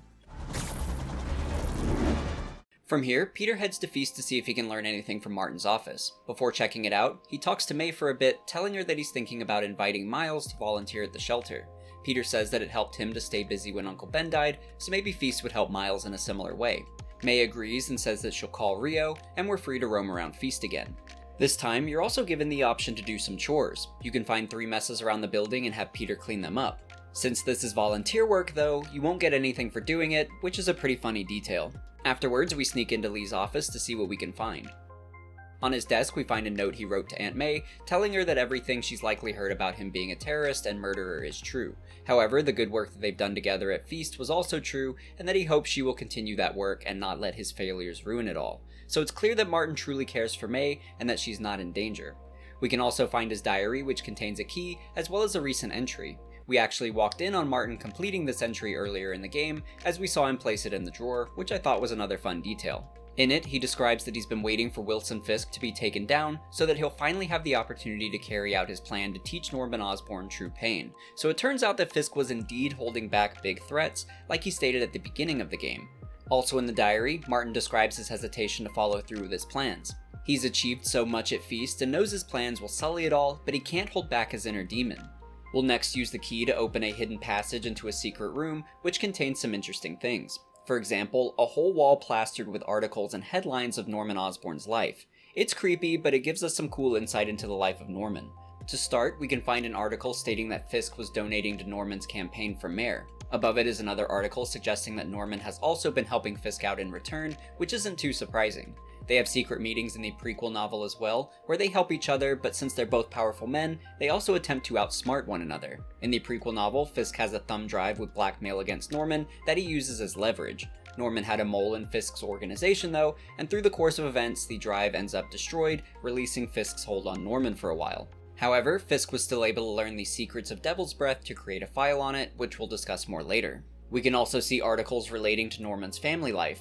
There's a cover showcasing the birth of Harry and features a young Norman Osborn and his wife Emily. To the left of that article is the obituary for Emily, which states that she died when Harry was 15. The obituary also shows her maiden name as Lyman and states that she died of a disease, but that the specific cause of death was unknown at the time of the article. Emily Lyman is also a character from the comics. Like in the article, she was married to Norman for a time and is the mother of Harry. She also died in the comics, but it was later revealed that she faked her own death to get away from Norman. I'm not sure if the game will go that route as well, but I just wanted to put that out there. We'll talk more about Emily a bit later in the video as well. Continuing on, there's also an article mentioning the death of Norman's parents, Amberson and Martha, who died in a car crash when Norman was 16. The article suggests that Amberson was drunk at the wheel, which is how they crashed. In the comics, Amberson is also established as a drunk, so this matches up. More on the business side, there's an article that mentions Oscorp acquiring Strom Robotics. Strom Robotics is run by Mendel Strom, who's a notable name in the comics mostly because he's the one who creates the Goblin Serum for Norman. You might also remember him as Norman's first kill in the Raimi Spider-Man films. There are also headlines regarding the medical side of Oscorp. It seems it began with a success story stating that Oscorp was able to develop a treatment for malaria, saving countless lives. Another article reveals Norman's ambitions in the medical field through a quote stating, "There's no disease we can't eventually cure." However, there's also another headline revealing that some of these medical trials were under investigation, which will be important later on. Another article refers to the creation of Oscorp. In the photo, we see Norman on the left, with his co-founder on the right, who we'll discuss once it's revealed. Overall, a pretty interesting summary of Norman's life so far. Still, it's strange that Martin Lee is so obsessed with Norman, but we'll learn why before too long. More importantly, Peter finds the Devil's Breath file that was taken from the auction house earlier in the game. Peter reclaims it, hoping it will help their investigation. Peter then exits the office, only to find Martin Lee waiting outside. Hello, Peter. Mr. Lee. I thought you were out of town. Did you find what you were looking for? Martin, you're back. Get that. Thank you. And heading off again shortly, I'm afraid. Just needed a few things from my office. You must have heard about City Hall. Yes. Tragic. Peter was there. He was very lucky. And an Osborn rally. I didn't know you were a fan. Well, what matters is you are both safe. Amen. But the bombers are still out there. Who knows what they've planned next? I don't think you or May have anything to worry about. As long as you stay away from places you're not supposed to be. Originally, this wasn't how the scene was going to play out. Initially, the idea was that Peter would just leave the office normally without running into anyone. It was Bill Roseman, creative director at Marvel Games, who suggested to Bryan, what if Martin Lee catches Peter during his exit? I think it was a great idea and makes for a very tense moment, especially when Aunt May shows up. Martin and Peter are both playing nice with May around, but also subtly suggesting to each other that they're on to the other. I don't think Lee knows that Peter is Spider-Man, just that Peter likely saw something he shouldn't have in the office. So Martin essentially leaves Peter with a warning to stay out of his business. Overall, I really love the tension of this scene, and I think it was a brilliant suggestion by Bill Roseman. Afterwards, Peter calls Yuri to inform her what he's found in Lee's office, and that she should check it out. He also calls MJ, and they decide to discuss things over dinner at her place. Dr. Octavius then calls in, telling Peter he's made great progress and needs Peter to come by the lab right now to check it out. When we get to the lab, we find some more updates to it. Firstly, Otto has received a bunch of new equipment. Where did you get all this equipment? All in every last favor. Took out a few loans. It's like we're starting over once again. But this time's going to be different. You'll also notice that all the boxes have the AIM logo written on them. AIM is a technological company in the comics, and they're also known to be a villainous organization. In fact, they were the primary antagonists in the Marvel's Avengers game. So even though it looks like Otto is building things back up, those that recognize the logo will likely be tipped off that he's not moving in a positive direction. Peter is also pretty unsure about it. Doc, are you sure it's a good idea to accept grants from AIM? Their rep is pretty shady. Once we're on our feet, we'll reevaluate our funding partners. We can find other updates to the lab as well, such as on this whiteboard. Now that he's decided on his vision statement, he's begun working on different logos for his company. So as it stands, still nothing too harmful. On the opposite side of the room, we'll find some random objects that Otto's made. What is this stuff, Doc? Looks like armored plating. Defense prototypes. Fascinating, really. AIM has requested a number of samples of my work. Who am I to deny them my genius? Ha! Kidding, of course. There's also a screen showing Otto's plans for an advanced hypodermic needle. Doc's working on some kind of advanced hypodermic delivery system. Maybe to help with implant rejection? I don't know, that's a big needle. Another detail I like is a screen with Da Vinci's Vitruvian Man on it. In an origin comic, this image was an inspiration for Otto to create his tentacles, and he essentially resembles that image himself. On another whiteboard, Peter finds plans regarding the Raft, which is a high-security prison for supervillains. Otto states that they're soliciting bids to modernize their security, so he's taking a crack at it for the potential money and the challenge. If we head into Peter's office, we also learn that Otto let him store some of his stuff there after being evicted, one of which is his board of previous Spider-Man villains, which Otto appreciates. Oh, Peter. I noticed you keep track of Spider-Man's foes. Smart. Easier to craft countermeasures that way. As far as what Otto called us here for, he's had a revelation that they were thinking in too limited a scope by trying to recreate limbs like the ones lost. Instead, they could give people something new that they haven't experienced before, not limited to the human form. Otto attempts to give Peter a demonstration, but struggles to fully control his own hand. This derails the presentation and sends Otto into a rage, partially for which he blames Norman Osborn. Peter asks Otto about his history with Norman, to which he reveals that they used to be business partners. That article we saw earlier regarding Oscorp's beginning, that was Otto to the right of Norman. Otto states that in college he and Norman were nicknamed the O's, and they incorporated that into their company name. However, things went south when Norman became obsessed with genetics, starting a project Otto felt was unethical. When lawyers became involved, Otto chose to leave in exchange for a settlement, and has been on his own ever since. If you're wondering, this isn't from the comics, and was an original creation for the game, but I think it's a clever way to tie Otto and Norman together and establish a personal history between them. After this conversation, they try out the prototype again, this time with Peter at the controls. It works, and Otto states that the next step is the neural interface, so you can control it with your mind. Peter states that he still hasn't found another job, and offers to help Otto if he'll have him, despite the short funds. They agree, and Peter heads to MJ's place. When Peter arrives, MJ tells him about an adventure she had earlier in the day. Peter had given her an address for a company called Pale Horse Rides, so MJ decides to sneak in and check it out. This leads to another MJ mission where we have to sneak around and find evidence. This one is a little more engaging than the last, now that we can knock things over to lure enemies out of our path. It's still not super exciting, but it's better than just waiting for enemies to walk away. While we're sneaking around, we can hear the thugs discuss their plans. Their boss is indeed working for Martin Lee, who wants them to create a giant, durable vehicle for the demons to use. In exchange, he'll fund whatever they want. Their plan is to put that money into a drug called grave dust, which we'll discuss more in part 2.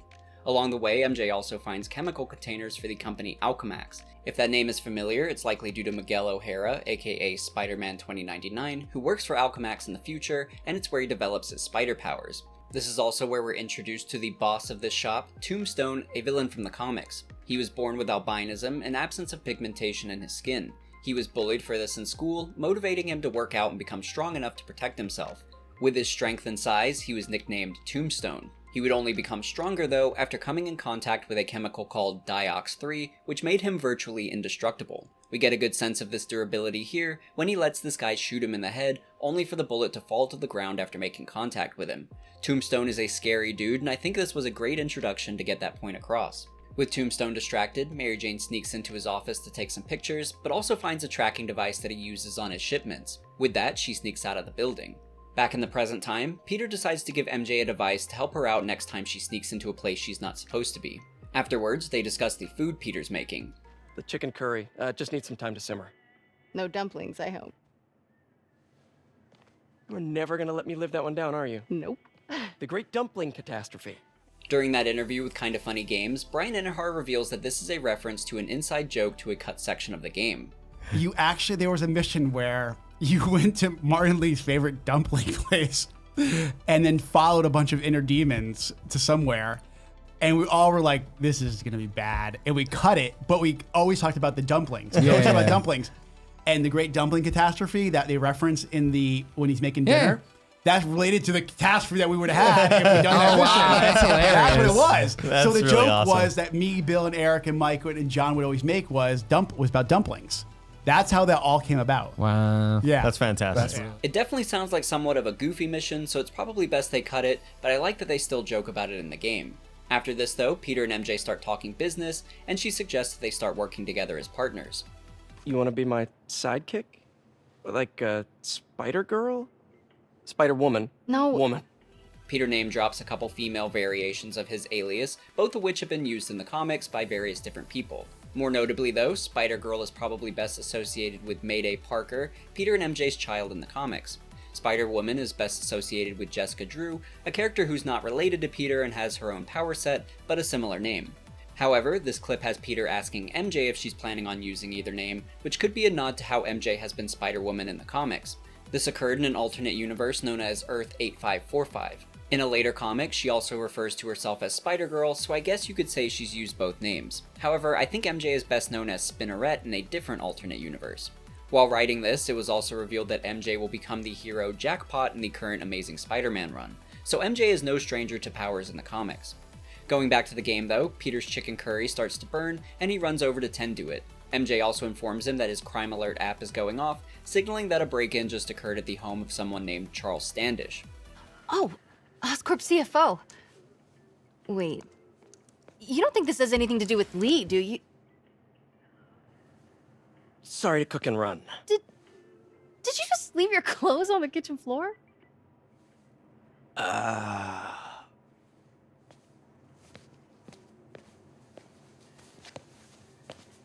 Where do you want me to, Just the couch is fine. See you later? Yeah.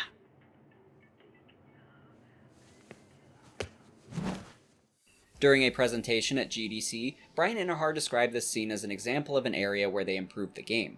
Apparently, there were some struggles Insomniac had with certain parts of the story that they needed to iterate on further. For example, not enough humor in Act 2, and characters feeling unlikable at times. This was one of those scenes where they felt Peter came across as sort of a jerk. To demonstrate this, Bryan showed an old cinematic of what that cutscene originally looked like. By the way, this was before any kind of facial animations were done for it, so just be aware of that going in. Not again! Hey, it's your crime system thingy. Looks like a residential break-in.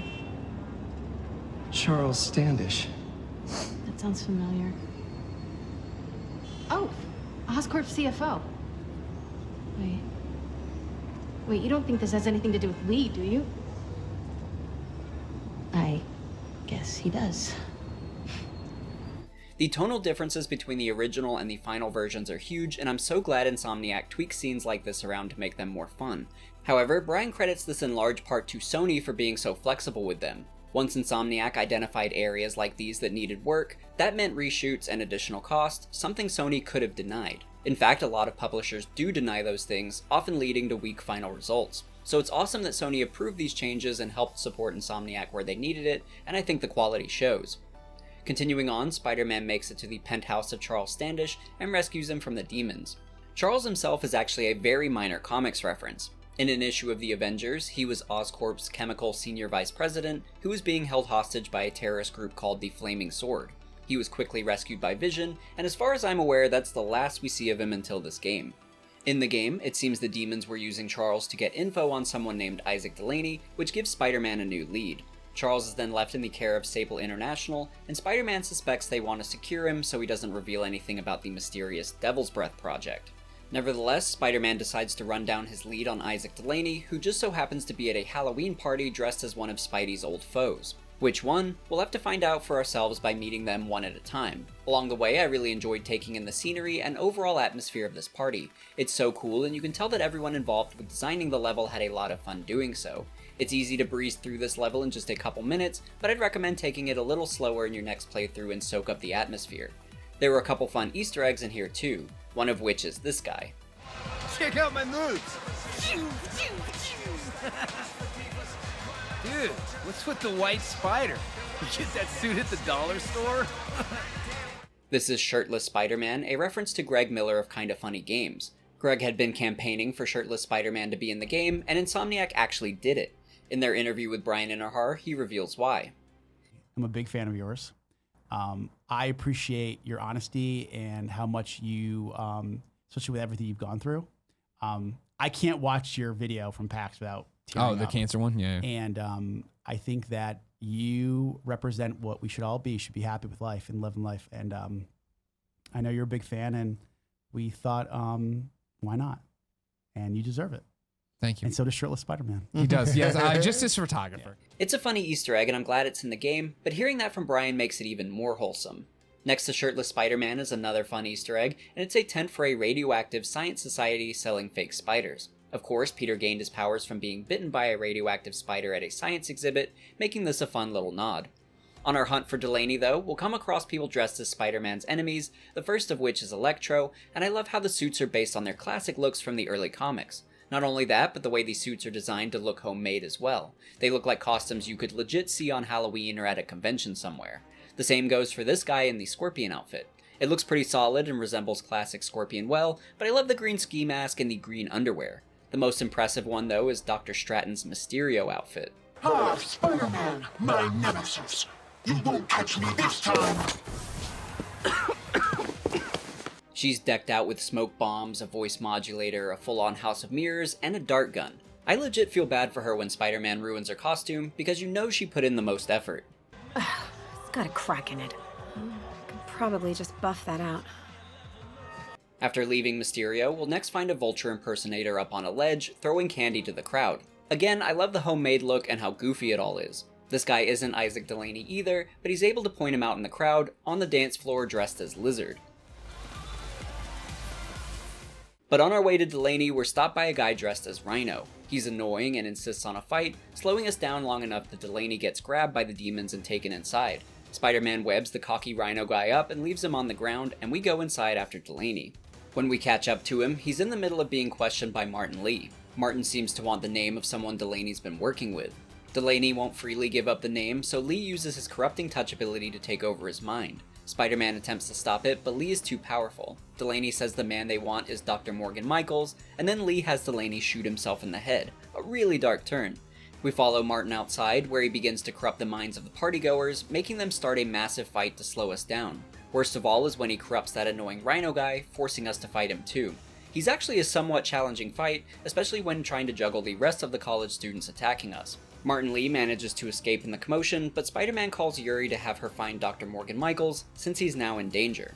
From here, MJ tells Peter what she's learned about Devil's Breath. She's found out that Norman paid Fisk to build a secret lab for him, off the books. To learn more, Peter decides to sneak into Oscorp. While sneaking through the vents, he overhears Norman on the phone with Fisk, arguing about where the Devil's Breath file currently is. While Norman's distracted, Peter views a PowerPoint presentation regarding Devil's Breath on Norman's computer. He learns that Devil's Breath's real name is GR27, and that Morgan Michaels is the chief scientist on the project. By the way, Morgan Michaels is a significant character from the comics, but we'll discuss that more when we meet him. Continuing on, Peter also discovers that GR27 isn't a bioweapon, but actually an attempt at a cure. In fact, it actually has the potential to cure any genetic disease. However, in its current form, it kills those that are subjected to it, and it has the potential to create a global pandemic if released. Due to this, lab tech started referring to it as Devil's Breath. Norman believes that it's worth the risk to keep working on it though, since it could have such huge benefits for humanity if it worked as intended. So for now, he elects to work on it in secret, and Morgan Michaels carries the only sample with him at all times. Not good news, and definitely not something you want Lee to get a hold of. Peter needs to find Morgan Michaels, and MJ thinks she has a lead on him. She's learned that Charles Standish is being kept on a Sable base in Central Park, and she's in the process of sneaking into it. We're now on to our next MJ mission, and like with the previous one, it's better but still not quite as fun as I'd like. The difference with this one is that we're able to use the device Peter gave us as a lure to draw enemies in the direction we throw it. Eventually, MJ finds Standish and gets a moment to speak with him alone. He freaks out initially, thinking she's been sent after him, so he pulls a gun on her, but she's able to talk him down when she tells him she's a reporter for the Bugle. He tells her that Sable has Morgan Michaels and is moving him to a new safe house soon. Standish also mentions something about Grand Central Station, but gets interrupted when he realizes Spider-Man is nearby. Spider-Man doesn't realize it's Standish in the room with her and only knows that someone has a gun pointed at MJ, so he leaps in, which scares Standish into tripping and knocking himself out. Charles! Oh! That was not a Sable guy. Definitely not a Sable guy. Sorry, Charlie. The commotion alerts the guards, so Spider-Man swings MJ out of there and back to her place. MJ isn't happy about how things went though, and blames Peter. Hey, okay, another thing. Sorry, Charlie. You knock a man out, destroy my background research, and the best you've got is sorry, Charlie? Is everything a joke to you? What? MJ? No, I screwed up. It was a tension breaker. Tension breaker, right.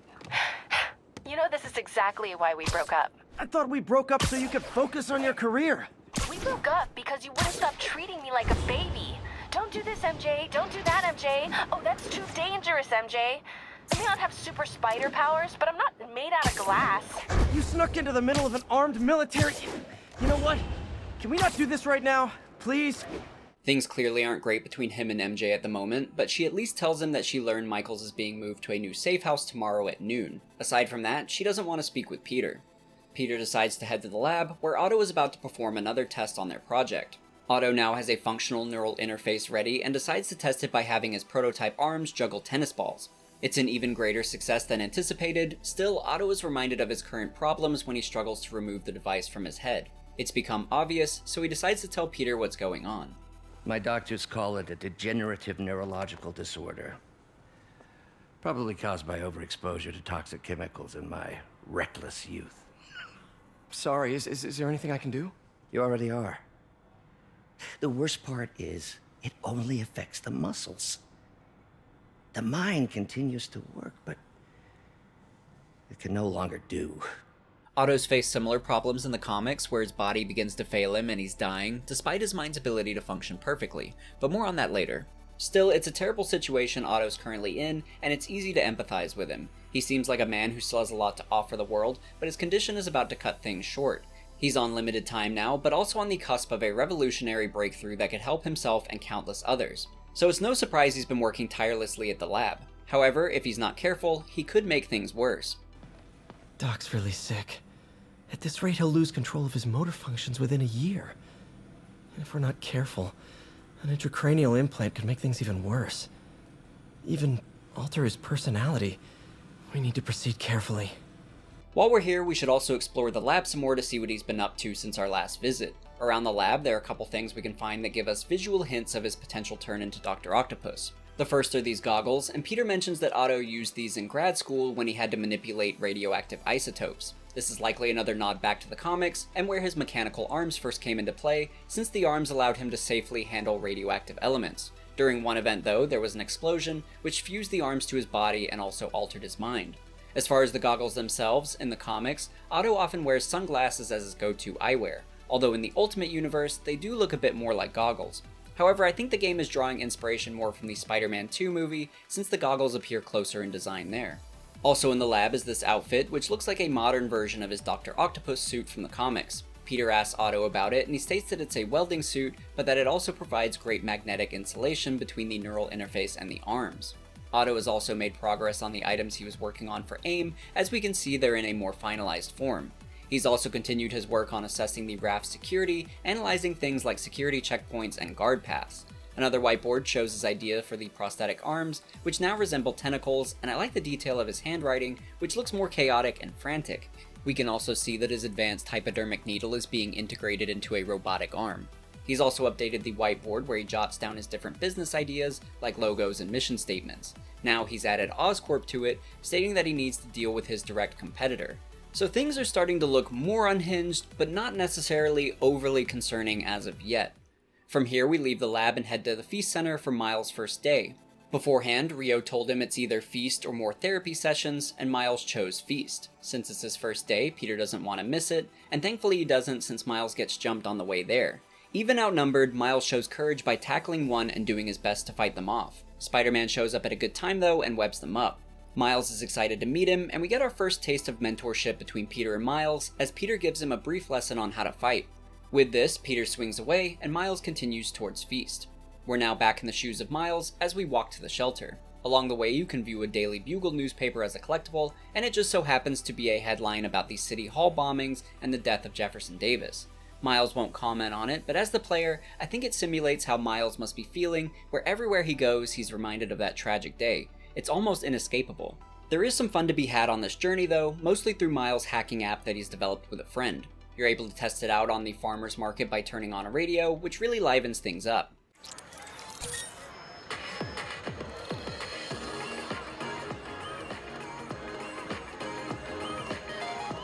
Nice moves. Unfortunately, Sable is blocked off the roads and are inspecting IDs to cross. Miles is already late and can't wait in these lines, so he decides to sneak around by using his hacking app to distract guards. It's a nice little mechanic, and this level serves as a small tutorial for it.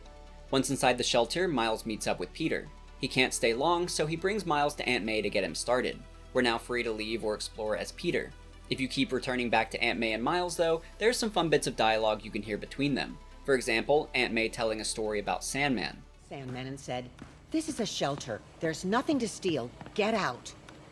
And he did. What? That is awesome! You got some pretty cool stories, Mrs. P. My favorite though is that Miles will get annoyed with you if you keep checking in on him. Pete, I'm gonna be fine. You're worse than my mom.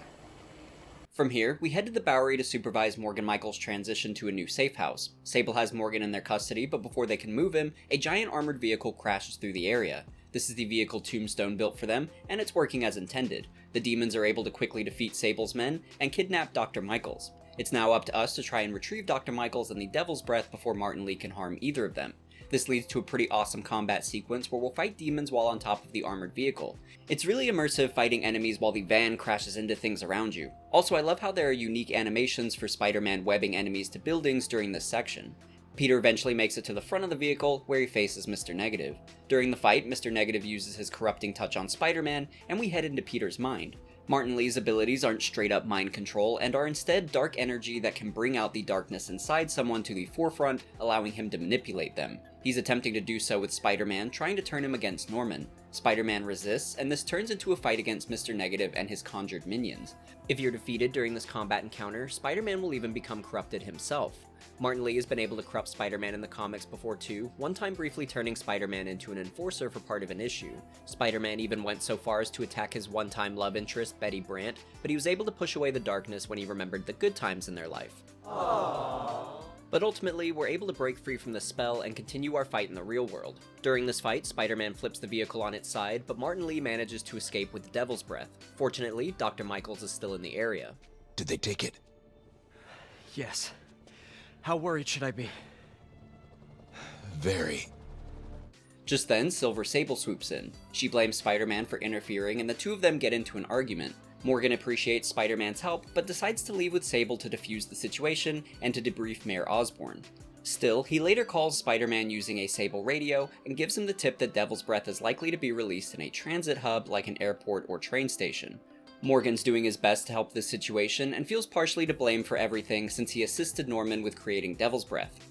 But who exactly is Morgan Michaels? Well, he's from the comics, sort of. By now, I'm sure most of you are familiar with the name Michael Morbius, the character who becomes Morbius the Living Vampire. In the comics, during Michael's search for a cure of his vampirism, he's able to temporarily stave off the effects, giving him the ability to function as a normal human for part of the day while he continues to search for a more permanent cure. With the help of his friend Dr. Weisenthal, he's given a fake identity, which is Morgan Michaels, and he works at a hospital as a hematologist. So this begs the question, is the game's Morgan Michaels actually Michael Morbius using an alias? If so, has he already become the living vampire, or is that something we'll see in his future? Well, the game's bio for him drops some intriguing clues. The bio was written from Peter's perspective, and one of the first things he mentions is that he finds it strange that he's never heard of Morgan Michaels. Peter even searched his name in a database and couldn't really find anything about him. I think this suggests that Morgan Michaels is indeed an alias, and his true name is secretly Michael Morbius. Peter goes on to state that Michaels is specialized in hereditary genetic diseases, basically finding cures for the uncurable. He also mentions that Michaels seems personally invested in this research along with Norman Osborn. We'll later see Norman's motivations, but as far as Morbius, his motivation makes sense given his backstory, where he suffered from a rare blood disease and began experimenting with vampire bats as a way to cure it. He essentially trades one disease for another, as this turns him into a vampire and he hopes to cure that as well. Peter's bio for him continues further, stating that Michael seems ill. He says he looks thin, pale, and has dark circles under his eyes. He even states that Michaels looks like he never sleeps. I don't get that at all looking at his character model in the game, but I'll go with what Peter's saying. And what Peter describes certainly sounds like a vampire, but I'm still not quite sure I'm ready to say he's legit Morbius the Living Vampire just yet. As far as we know, those characteristics could be attributed to Morbius's original illness, and the Devil's Breath cure could be the solution that he desperately needs. However, if that doesn't pan out, we could then see him turn his attention to vampire bats as a new solution. So whether he's a vampire yet or not remains to be seen, but I think this absolutely suggests that Morbius the Living Vampire is fated to make a more legitimate appearance in the future, and I can't wait to see it. So keep an eye on this guy. His tip about Devil's Breath being used in a transit hub is accurate as well, as we enter our next MJ mission. MJ is following up on her lead from Standish and is investigating Grand Central Station. The coolest thing about this part of the level, though, are all the Oscorp ads showcasing different prototypes they have in development. I like them so much because they seem to tease the Green Goblin. First up is this board describing Oscorp's nanotechnology. From paper cuts to gunshot wounds, Oscorp's patented nanotechnology can increase the body's healing rate by 1,000 times. We're not just saving you money, we're saving lives. To me, this sounds similar to the Goblin Serum, which boosts the recipient's healing abilities and survivability significantly. For example, this is how Norman was able to survive being impaled by his glider. Speaking of his glider, there's also this promo for a medical evacuation drone. To me, this looks a lot like something that could be used as a Goblin glider. There's also a display for a battery that can charge itself on sound waves, which I speculate could be used to explain how the glider can remain operable for such long periods of time without needing to be recharged. Along with that, there are also advanced munitions on display, boasting sensors to seek out their targets. Another display shows Oscorp's Bioenhancer, which strengthens your nervous system, allowing you to stay awake for 72 hours straight. Osborn, or whoever Insomniac chooses to be a goblin in a future game, could get up to a lot of trouble with that. Lastly, there's a cloaking tech display, turning those who step on the platform invisible. Invisibility isn't a power I'm familiar with Goblin having, but we'll see this ability come into play for Miles. Regardless, I really like all the little teases in this station. The same way we've been seeing little innocuous nods to Dr. Octopus and Otto's lab, I feel like we're getting a similar thing here in Grand Central to Oscorp inadvertently building a new supervillain. But our last display is for a dispersal device that can release microbes into the atmosphere. This is what Martin needs to release Devil's Breath, and he coincidentally shows up while MJ is examining the device. Martin orders his demons to take over Grand Central, and they usher MJ and the rest of the civilians into the center of the room as hostages. Martin then calls Osborn, telling him to come to the station alone. Martin then places the Devil's Breath in the dispersal system, and we're left to wait. MJ quickly texts Peter, who rushes over to help. MJ also needs to clear the room of drones so Spider-Man can safely enter the building, so she makes a move for the control tablet. At the same time, a guy tries to fight the demons himself and gets caught. MJ offers herself and her ability to reach the mayor's office in exchange for his life. The demons agree and MJ is moved elsewhere, providing Spider-Man the perfect opportunity to rescue her.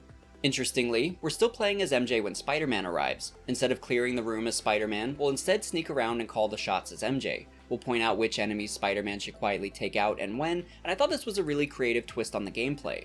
I enjoyed luring enemies to certain points and setting them up for a takedown while trying to be as stealthy as possible. I criticized early MJ missions for feeling too slow and unexciting, but I think this level starts to find the right balance. This one felt more strategic, and I like how much agency it gave me as the player. The stealth mechanics paired nicely with that as well, since it kept up the tension. So overall, I like this MJ mission a lot, and I'd like to see this sort of strategy and teamwork element incorporated into missions of future games. By the way, there's also a cool detail with the cloaking station. If an enemy is near you while you're cloaked, they won't be able to see you and you'll maintain your stealth. So I like that little added bit of immersion. Martin Lee soon shows back up and realizes that MJ is missing and that Spider-Man has arrived, so he decides to start the timer on the Devil's Breath. By the way, Martin Lee's interest in the Devil's Breath goes back to the comics, although Devil's Breath was a bit different there. In the comics, Devil's Breath was a poison, and the recipe was contained in the Tablet of Death and Entropy, which Martin gained possession of. Part of the recipe is the blood of your enemy, since the Devil's Breath only targets the DNA of the blood used to craft it. The point of it being that you can wipe out an entire family line with it, without it hurting innocent people nearby that also breathe it in. Martin aimed to use Devil's Breath to wipe out the Magia, due to the experiments they performed on him. We'll soon find that the Devil's Breath is much more dangerous in the game's universe, since it targets everyone equally. But for now, we're not quite done as MJ, as it's up to her to defuse the Devil's Breath dispersal device. Peter tells her the proper order to remove the wires, while we flip it around and try to pick the correct order of them. I thought this was a fun little puzzle that had some good tension involved with it too. But after successfully defusing the bomb, we return to playing as Spider-Man. We'll now fight the rest of the demons in Grand Central Station until we clear them all out. By the way, this level gave me some great flashbacks to the Grand Central Station levels in the Spider-Man 1 movie game against Shocker. Definitely something I'd recommend checking out again if you're feeling nostalgic. But next we'll chase down Lee, who attempts to flee on a train. He's waiting for us and we're in for a 1v1 battle against him. This becomes another boss fight, one that's visually unique and cinematic. Since we're confined to just moving back and forward, we'll do a mix of dodging and attacking as needed against Mr. Negative. Nothing too crazy gameplay-wise, but it looks cool. The next couple phases I'm not as into though. Martin will drain the life from some of his men to power himself up and start unleashing dark energy blasts at us. So whenever we see him charge up, we dodge out of the way until he's vulnerable for an attack. Rinse and repeat a few times. It's really dull and I think this is the weakest boss fight in the game from a gameplay standpoint. Visually though, it still looks really cool, especially the way the interior of the train becomes more blackened the more Mr. Negative fires off energy blasts. The next phase tries to up the ante a bit by incorporating a new kind of energy blast for you to dodge. You'll now have to analyze Negative's body posture to anticipate what attack he's about to do to determine if you're dodging to the side or to the ceiling. So this acts as sort of a memory and reaction test, which sounds kinda cool, but in practice, it wasn't very exciting. Still, it's a pretty short encounter which results in Spider-Man knocking Lee into the train controls, shorting it out and removing access to the brakes. Spider-Man now has to stop the full-speed train from crashing and starts to cast out a flurry of webs to hopefully slow it down. However, it's unsuccessful. That totally worked last time! This is a great reference to the Spider-Man 2 movie where Peter uses the same method, and as the game mentions, it actually worked in the movie. Peter's next solution is to yank up the railroad tracks towards the ceiling, crashing the train through the surface, stopping it with no casualties. Martin Lee is also captured, and the Devil's Breath returned to Sable International for safekeeping, so a positive outcome overall. However, Peter and MJ still have some problems to work out. Texting isn't talking?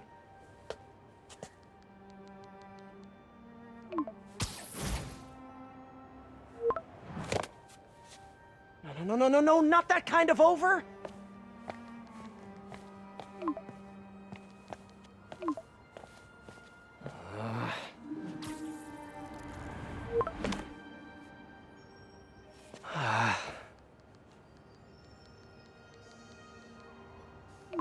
Please say no, please say no.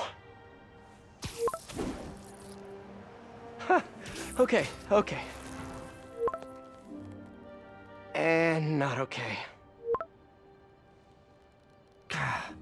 What is there to figure out?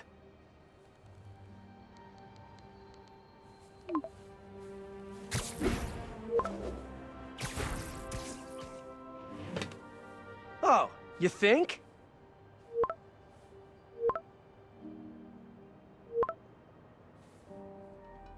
I really love this cutscene because it's so relatable, and I think we've all had similar text conversations before, just not while web swinging.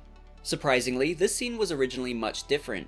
During his GDC presentation, Bryan Intihar describes that this scene was originally going to just be a 10-second clip, something straight and to the point. However, they saw it as an area that could be extended to deliver some additional humor and relatability. This ended up being one of my favorite and most memorable cutscenes in the game, so it seems crazy to me that it wasn't always part of the script. You'd think it was there from the start. So I think it's another great example of how the quality of the game can be elevated with some extra time and willingness to iterate. From here, Peter returns back to the lab to check out Otto's progress. When we see him, he's got a surprise to show us. Where are the arms? Oh wow. So cool. But how did you... Intracranial neural network. Neurotransmission speeds under 1 nanosecond. Faster than signals travel inside the brain. Never mind to an external prosthesis. We did it, Peter. No one can take this away from us. Amazing. And your work on the neural web was the key. But we haven't even tested it yet. There's so much we don't know. It works beautifully. Come on, take a look. When Peter takes a look, he finds that there are a series of problems and potential side effects that could severely hurt Otto. The neural web isn't isolating your motor neurons. It could be affecting other parts of your brain, your inhibitions, your mood. I just think we need some more tests. We've done enough tests! For the first time in my life, I don't feel like a failure. I feel like me. Otto, you're not a failure. But this could permanently damage your mind. Please. Right.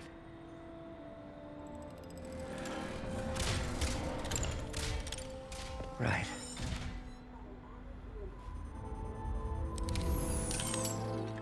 These scenes do such a great job of demonstrating so many things. Our fears of Otto turning villainous are starting to become true, and he's on the precipice of going over the edge. The way he snaps at Peter shows the arms are already tampering with his mood, and that it could easily get worse from here. Still, he seems to show some humanity by disabling the arms after Peter continues to ask him to. Although it could just be because Peter mentions the arms could damage his mind, the part of him he values the most. I also like that these scenes drive home that Peter's work on the neural web were crucial aspects in creating the arms. Peter has inadvertently helped create a monster, and I think that's a really interesting concept to play with. Still, you understand where Otto's at mentally. He needs this to work so badly that he just wants everything to be fine. I think Insomniac are doing a great job at making him relatable in these moments, and I still don't want him to turn, even though I know that's exactly where things are heading. However, we're left with a shred of hope during this cutscene, as Otto says he'll work on some bugs and Peter can head home in the meantime.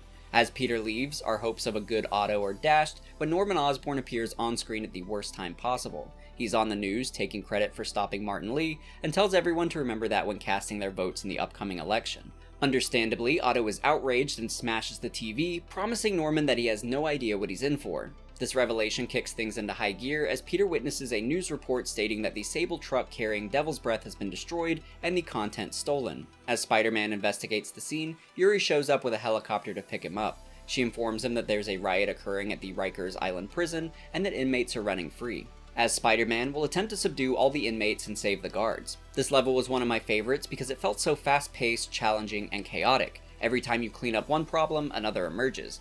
I got really immersed in everything going on, and it felt like an effort to get everyone under control. Once you do, you find that this was the least of your problems, as the maximum security prison, the Raft, is under attack by the supervillain Electro. He crashes their helicopter and then proceeds to release all the inmates from their cells. As we continue through the prison, we then spot Rhino as he launches debris at us. As we chase him, we're then grabbed by Scorpion.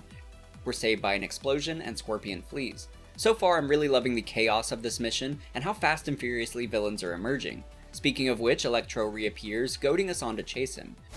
Come on, Spider-Man! I thought this was a chase! Electro's line there could also be a small reference to a line of his during a chase in the Ultimate Spider-Man game. I thought this was a chase, not a freaking walk in the park! We do as he asks, and chase him through the raft and out into the open. Before we can grab him, we're intercepted by Vulture, adding another freed supervillain to the list. Spider-Man bypasses Vulture easily enough, and we continue our chase of Electro. Eventually, he stops on a tower to have a chat. How do you like my new suit? Dashing. Where'd you get it? It's an exclusive club. I actually do like his new suit, so let's talk about it. As Electro mentions, it's a new suit and increases his power via the jacket he wears. I like this practical approach and how the color scheme stays true to that of the comic suit.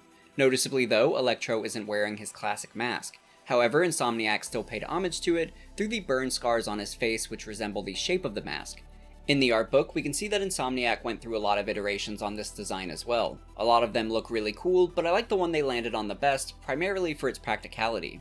But as Electro mentioned, he's part of a club as we see more supervillains join them. One of which is Martin Lee, and things are looking pretty bad for Spidey. He's able to hold his own for a while, but eventually gets overwhelmed as we're introduced to the 6th member of the team and mastermind. Dr. Octavius. First and final warning.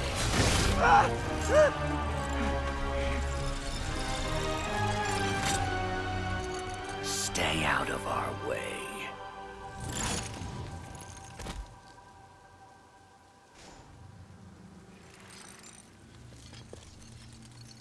Each of you has a job to do.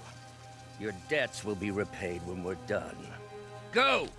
As we've worried throughout the whole game, Otto has indeed turned to the dark side and fully become Dr. Octopus. He's also the one who initiated the Raft breakout and recruited the other supervillains to form his Sinister Six.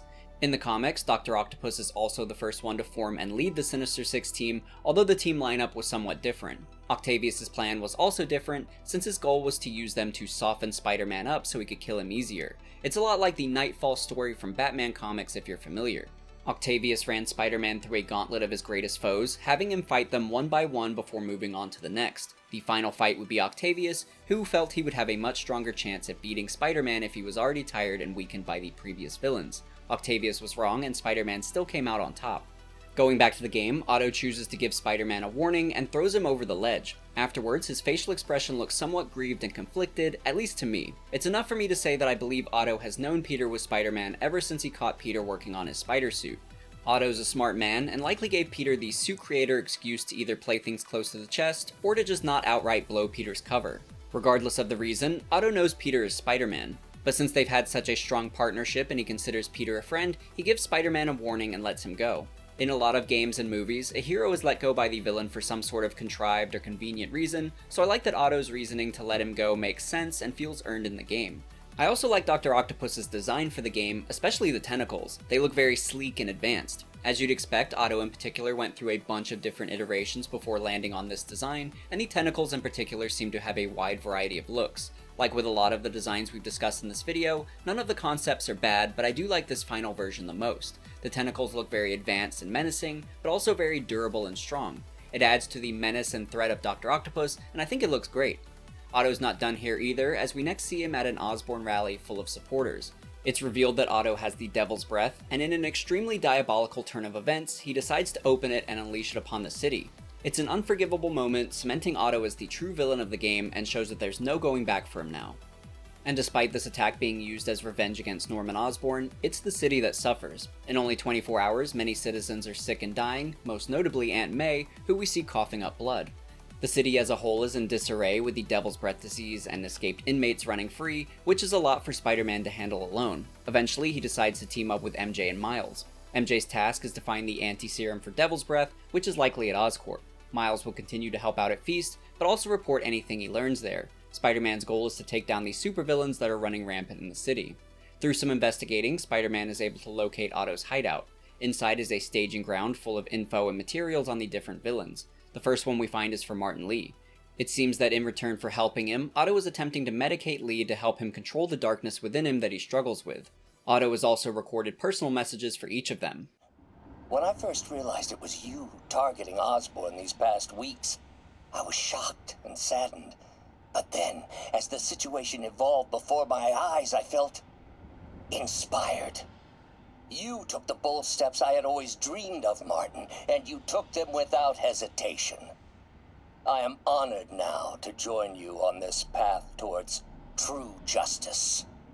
Interesting that Otto says he was originally saddened by what Martin was doing, but then later became inspired. I wonder if this shift in perspective was due to the arms taking a toll on his mind, making him more susceptible to the idea of violence. Regardless, Otto and Lee's shared hatred for Norman make them unsurprising allies. Next up is Rhino. For his payment, Otto has agreed to help free him from his battle suit that he's trapped inside. In the comics, Rhino is also surgically bonded to his Rhino suit and wishes to be freed.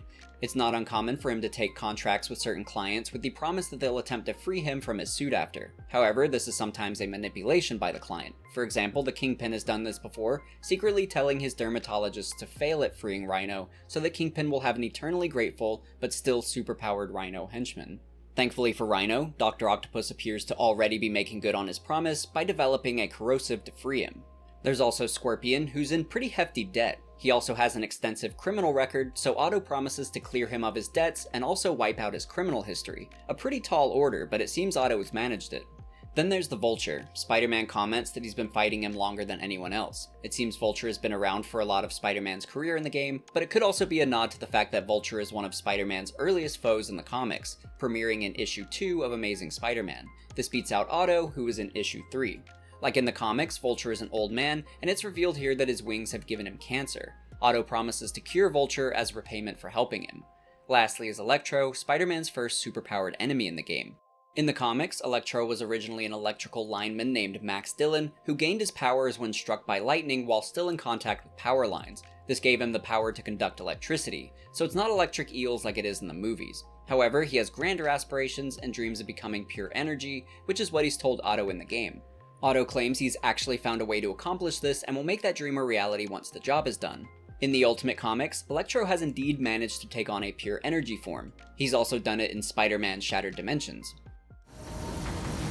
I have become a being of pure energy, without pants!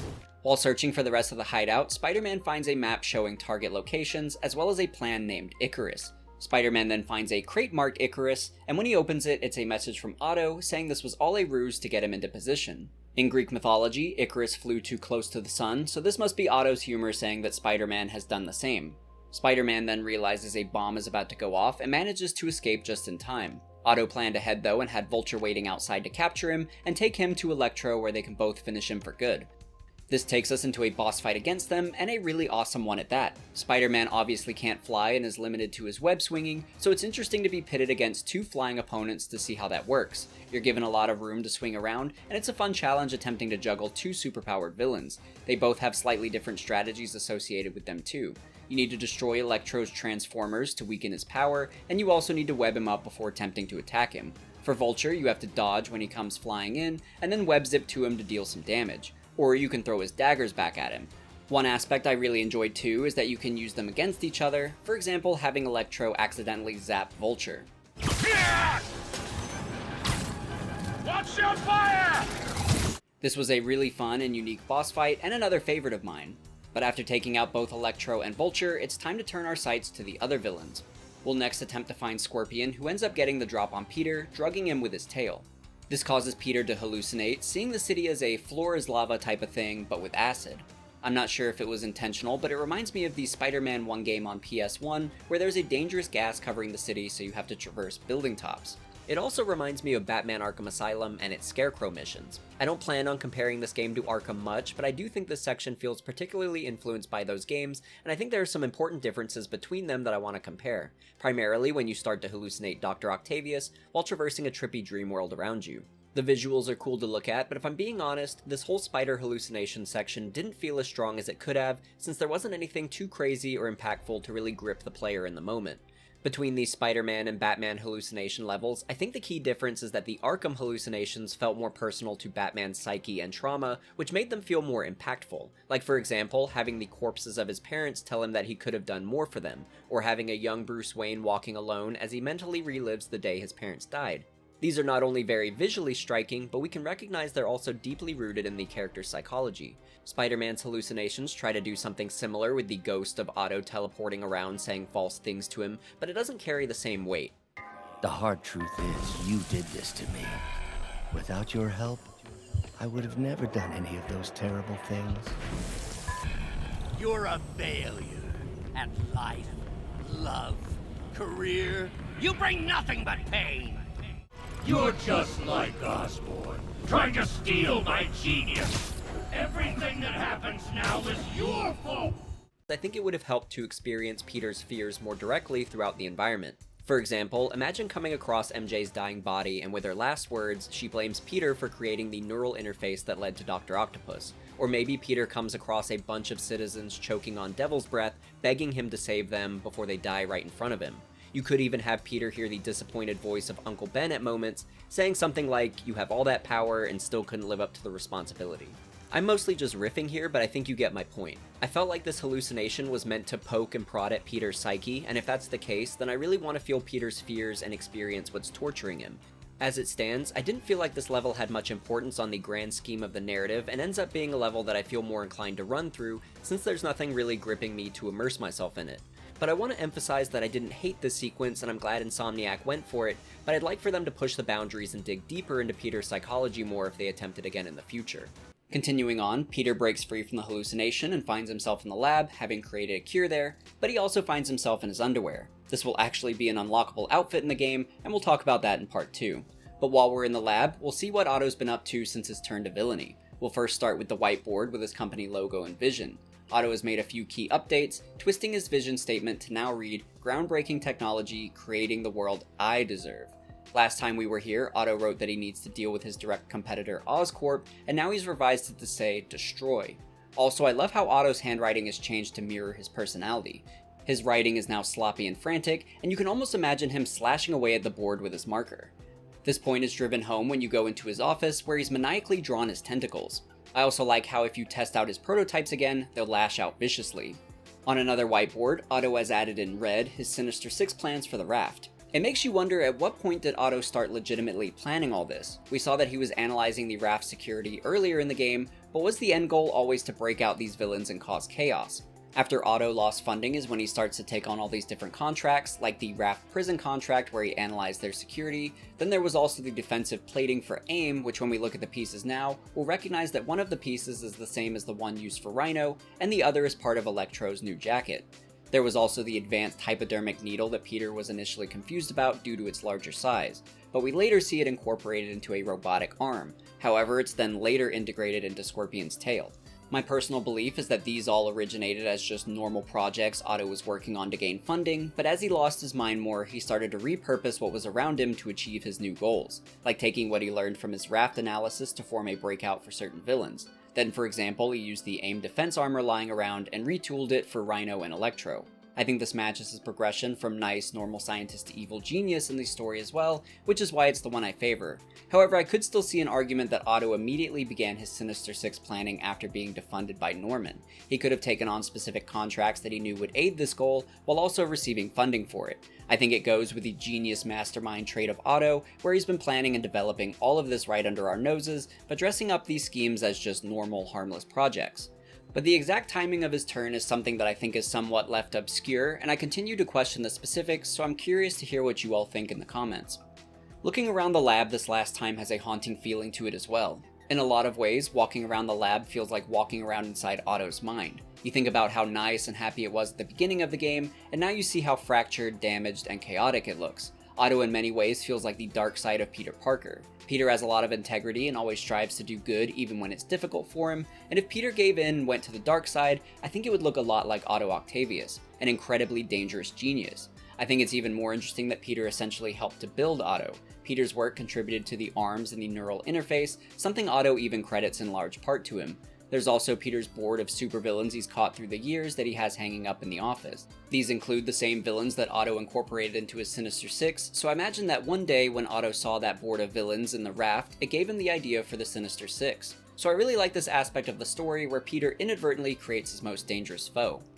But we'll next transition to Miles, who's making a run to pick up extra antibiotics for the shelter. Unfortunately, he finds the place obliterated and swarming with thugs. Miles is brave though, and decides to sneak through the area and search for the antibiotics. Eventually, he lucks out and finds a container full of them right as Rhino stampedes through the area. He's joined by Scorpion, and the two of them are behind all the chaos here. Miles watches them for a minute, but when Scorpion kills one of the Sable guards, it spooks Miles and he decides to make a run for it. In his escape, he knocks over a toolbox, alerting Rhino that someone's nearby. This continues our stealth level as Miles, but with a twist. Instead of sneaking past oblivious thugs, we're now having to sneak away from Rhino, who's actively hunting us. This level was legit scary to me, and I thought it was excellent. We've talked about how some of the early MJ and Miles missions have felt too slow and somewhat boring. Well, this one changes that. Having Rhino frantically search for us makes things really tense, and it's a good example of what it's like to be a normal human in a superhero world. We just saw Scorpion kill a guy, so you know Rhino will do the same to Miles if he finds him. This is confirmed in the Mission Failed cutscene, where Rhino legit charges horn first towards Miles. I also like that at the end of the mission, as you finally find your escape, it's blocked with crates. So after a level of running and hiding from Rhino, you now have to lure him right in front of you. It's very tense and scary, so I thought this level was really well done. Miles isn't quite out of the woods yet though, as he next comes across a civilian being harassed by some escaped inmates. We get another example of Miles' heroic side as he steps in, putting their focus on him instead. He then puts Peter's fighting lessons to use as he takes them on himself. What the hell's he saying? Not gonna be saying anything in a second.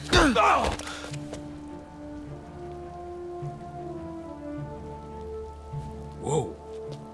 You want a taste? Nah, I'm good, kid.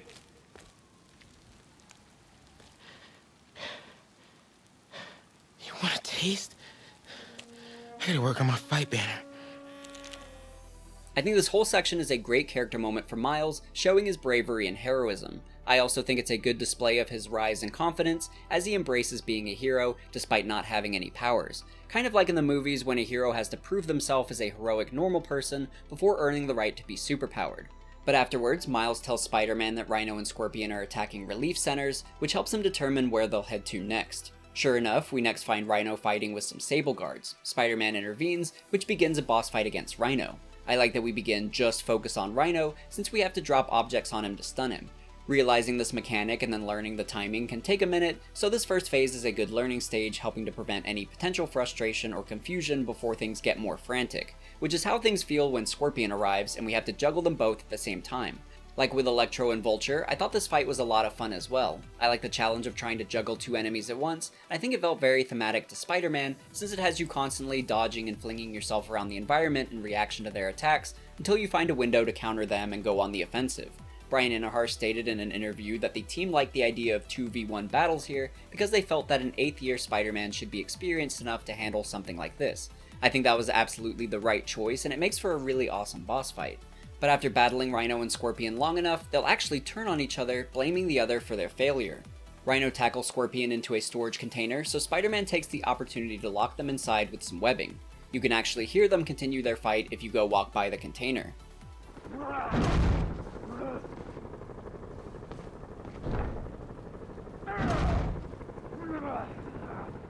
We'll leave them to sort things out as we next head towards Oscorp in case MJ needs backup during her infiltration. This transitions us to another MJ level, but this one I actually enjoy quite a bit and I'll explain why shortly. MJ believes that the anti-serum is in Norman's penthouse, so she needs to find a way to sneak in. Currently, Sable is doing a security sweep of the building, which has required the residents to vacate their units and hang in the lobby, something they're not too happy about. MJ decides to use this to her advantage by spreading misinformation to get the crowd riled up. Jameson would be proud. The angry crowd creates a distraction as planned, and MJ is able to sneak into the security room. MJ also finds a stun gun lying around, and this is where it becomes a lot more fun to play as her. We can use it to stealth take down enemies and combo it with our lures to turn an enemy around and then zap them. This is a lot of fun and increases my enjoyment of this mission a lot. But now that we have access to the security room, MJ is able to unlock the elevator to Norman's penthouse while also putting out an alert that draws Norman and Sable into the lobby. MJ then sneaks her way onto the elevator, giving us access to Norman's penthouse undisturbed. So if I was excited about the Goblin teases in Grand Central, Norman's Penthouse is the jackpot, full of cool teases, the first of which is on a desk, a prototype combat helmet. MJ tries it on, and it reveals a hidden room behind a wall. Before we investigate that though, I want to talk about the helmet's HUD since it contains some interesting details. The first of which is at the top center of the HUD, which contains a prototype number, GG14071964. This is an Easter egg for Green Goblin's first appearance in the comics. GG refers to Green Goblin, the 14 is for issue 14, 07 refers to July, the month the issue released, and 1964 is the year. At the top left of the HUD is a section called Glider Tech Sync, with a little picture of a glider next to it. It also says that it's scanning, so it must be searching for the glider signal, although it's not able to find it.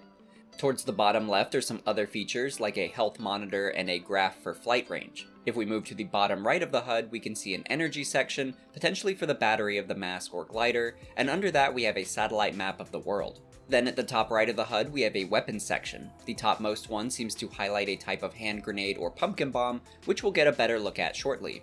Below that is a section that shows a missile, and that it's fully operational and ready to engage. So a ton of intriguing information here pertaining to a future Green Goblin. We'll next investigate how to open up the hidden room, and we find a keypad hidden behind a portrait of Norman and Harry. We're now free to explore Norman's penthouse, which is full of little details on his and Harry's lives. I'm just going to point out the stuff that I found most insightful though, starting with another image of Osborn and Octavius working together as business partners. It's cool to see them back in the day, and I like the contrast of how happy they seem together in the photo, compared to now where they're trying to kill each other. Norman also has a wall with awards on it, and one in particular caught my eye. It's the Pym Foundation Award, and in the bottom right, it's signed by Henry Pym. You may also know him as Hank Pym, the original Ant-Man, so a really cool missable Easter egg there. Another thing that's kind of interesting is this recorded message Norman left where he speaks to his dead wife about Harry. I've sent him away. For treatment. We'll fix him, Em. I promise. Development of GR-27 was too slow to save you. It won't fail, Harry. Next to this recording is also a tree that's of importance to Norman. Harry's mom planted this when he was born. Looks like Norman has made a point of caring for it now that she's gone. Little things like this go a long way to build Norman's character. The tree resembles not only his wife, but his son Harry. I'm sure he's made a point of keeping this tree safe in memory of his wife, but now you can imagine that it could soon be a memorial to Harry as well. This whole time, we've just seen Norman as a rich, manipulative snob, which is still true, but we've just learned the motivation behind his actions. It wasn't greed that drove his obsession with GR-27, but desperation.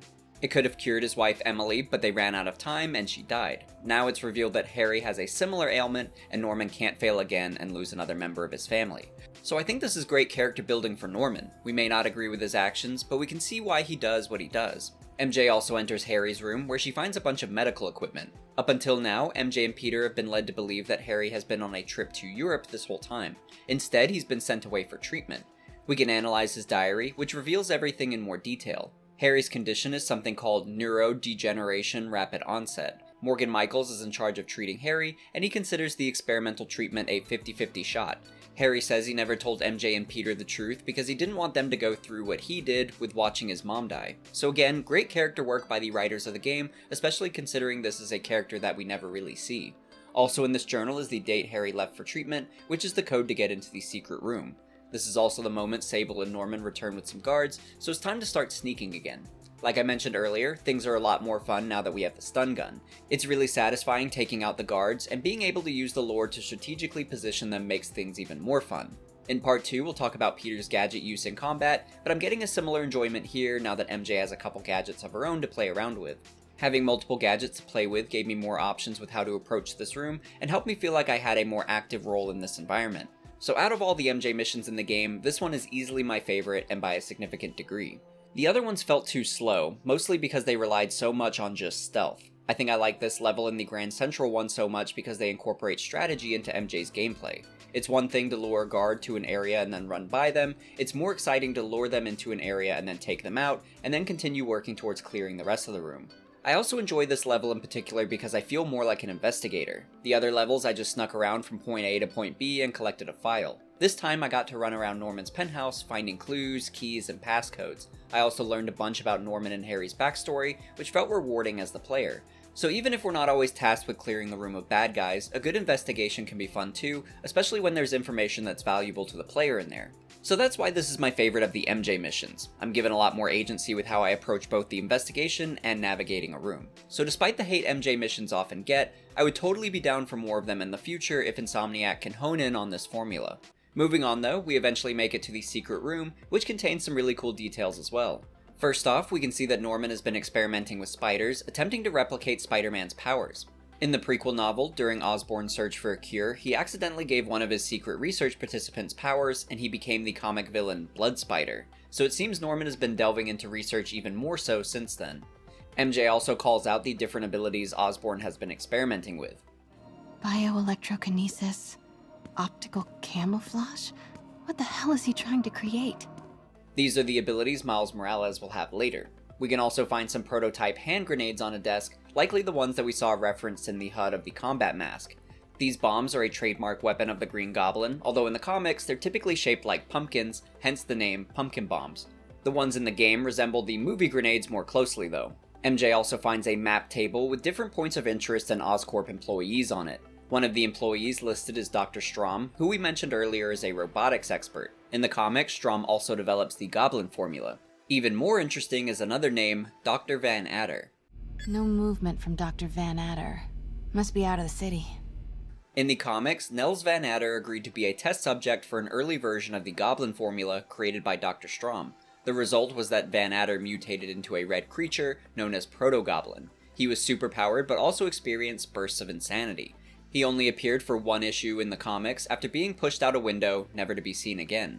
MJ's comment about Van Adder possibly being out of the city is intriguing too. My personal speculation is that maybe Van Adder has already been exposed to the Goblin Serum and turned into the Proto-Goblin, causing Norman to contain him elsewhere outside of the city. Or maybe this whole incident has already gone down, and like in the comics, nobody knows where he's gone since being launched out the window. Continuing on, MJ is able to determine the likely location of Devil's Breath using the map. Before heading out though, MJ conducts further research around the room and finds an old video regarding the Martin Lee incident. And we are rolling. I will be right next door. Just relax and let the medicine do its work. 宝贝，不要担心，不要害怕，妈妈在。这个会治好你，放心。怎么了？发生了什么事？怎么可以？给妈妈呼吸！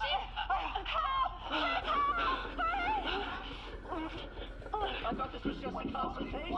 Boys seemed ready. I'm going in there. No, you can't. It's too late. Make it stop.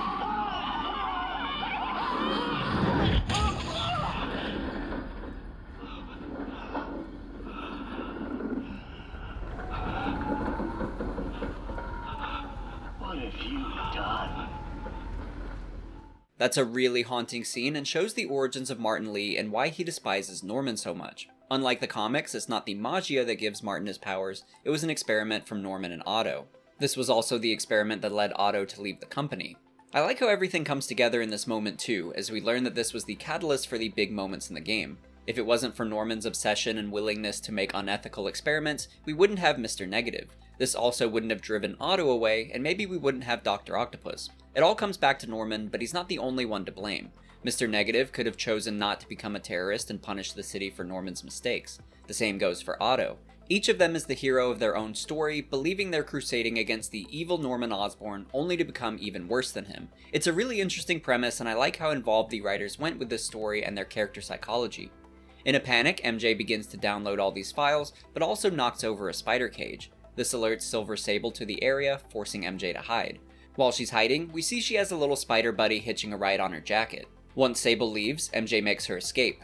Before she can fully get out, she's found by Sable, and MJ's only option is to jump off the roof. She calls for Peter and takes a trust fall, knowing that he'll save her. During an interview with Beyond, Bryan and Intihar described that this moment is meant to showcase MJ and Peter's ability to trust each other again. Peter is trying to trust MJ when she puts herself in danger, but he also sticks around if she needs him.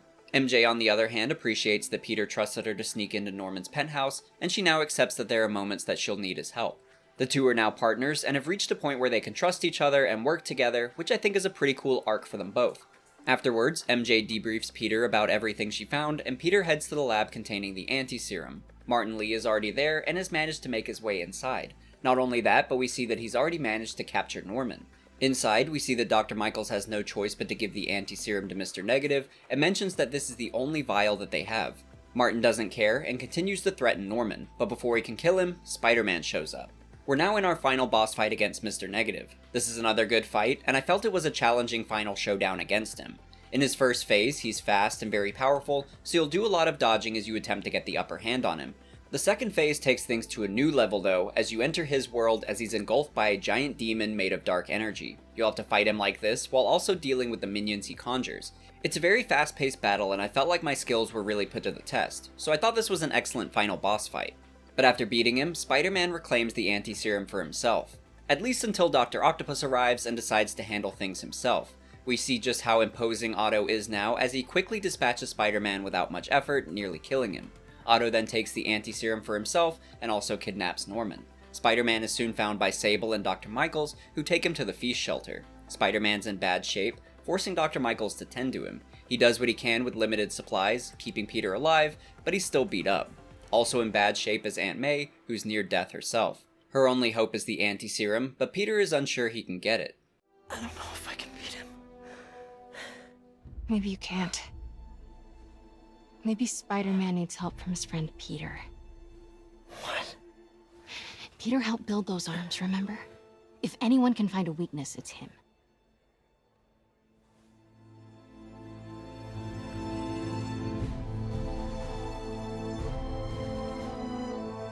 Go get him, Tiger. This pep talk was exactly the light bulb moment Peter needed, and he immediately gets to work. Meanwhile, the spider that was latched onto MJ now leaves her and lands on Miles. It bites him, and we know this is the beginning of a new Spider-Man entering New York City. If I was MJ though, I'd be pissed. Carrying around this super spider all day only for it to jump onto someone else and give them powers, I'd be heated. But anyway, we next catch up with Peter as he enters the lab.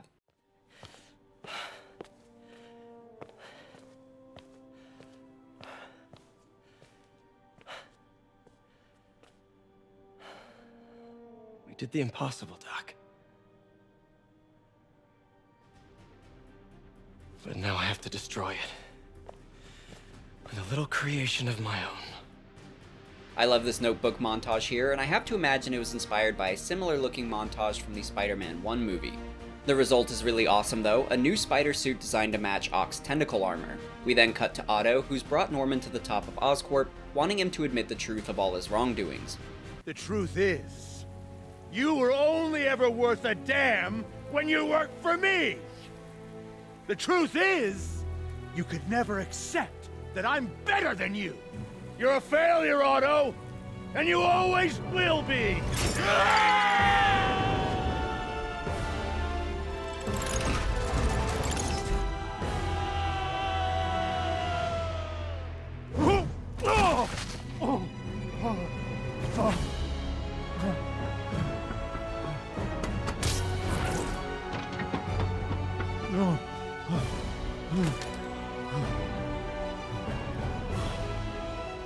Another great scene that gives us a conclusion between Norman and Otto, and an exciting entrance for Spider-Man. Also, Norman's expression here is so frustrating, in a good way. He just got saved, and he's giving this cocky sneer as he turns away. It's tough to say what exactly he's thinking, but I've always interpreted it that he's happy that these two are going to face off, two of his problems handling each other, while he skates free. I could definitely see it interpreted other ways, and I'd be curious to hear your thoughts on it, but I thought this was a great final shot of Norman that feels really in character.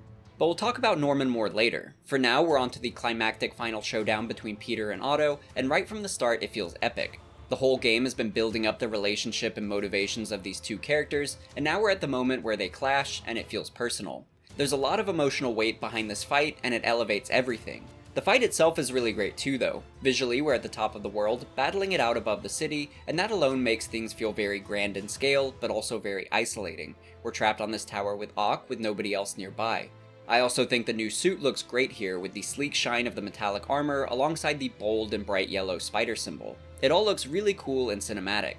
Otto's a challenging final boss too. He has a lot of reach with his arms, and he's also very quick. This really tested my skills with my spider sense, which admittedly I wasn't as quick as I thought I was.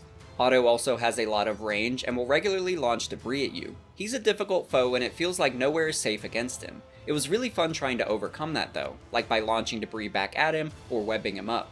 I also love the unique takedown animations you can perform on him, showing again the talent of the animation team. That's only the first phase though, as things get more intense when Otto blows up the tower, engulfing the floor in fire. You can no longer safely touch the ground, so you're forced to rely on your swinging skills and ability to stay in the air. All the while, Otto goes full King Kong at the top of the tower, swatting at you with a hail of debris. If you can catch one and hit him with it, you'll get the opportunity to throw him back on the ground, and the fight continues like this for a while until you do enough damage to him. Peter then removes the chip on the back of Otto's head, and in response, Otto destroys Peter's web shooters. I like this because it shows how evenly matched they are, matching each other blow for blow. But during this moment is when a big revelation is confirmed. Such a disappointment. Parker.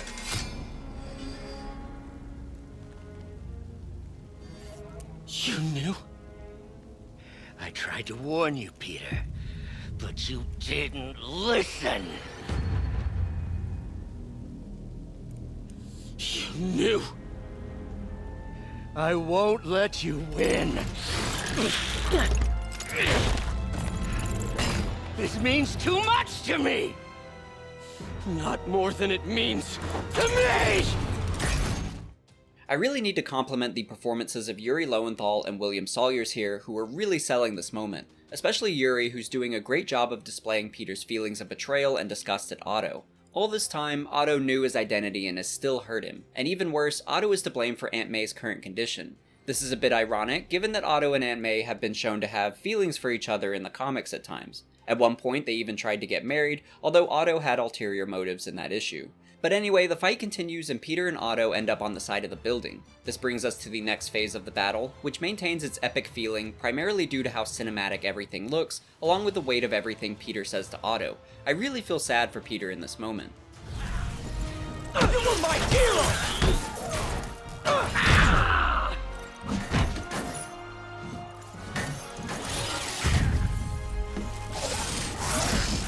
You meant so much to me!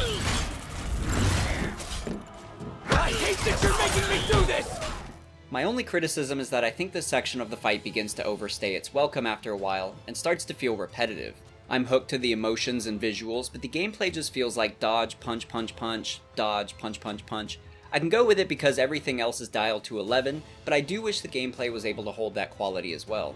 Hawk eventually gets a grip on Peter and even stabs him with a tentacle. Peter's able to outthink Otto here by letting the tentacle stab into him further so he can fully disable Otto's arms, again matching each other blow for blow. Otto begins to free fall and Peter dives after him, mostly to claim the anti-serum. Otto ricochets off some debris and ends up on his back in an office building. His last gambit is manipulation, and I think this is probably the best scene between William and Yuri. I should have known you'd turn on me, just like all the others. Turn. I've worshipped you. Your mind, your conscience, wanting to help others. The way you never gave up. That's because men like us have a duty, a responsibility, to use our talents in the service of others. Even if they don't appreciate it, we have to do what's best for those beneath us, whether they understand it or not. No, you're wrong! You are everything I wanted to be! You just threw it away! Yes, of course. You're right, Peter. Oh, I see that now. The neural interface affected my mind. But I can fix it. We can fix it together. If you'll help me. Do everything I can. I'll make sure you get the best help. No! If they put me away, they'll take my arms. I'll be trapped in this useless body.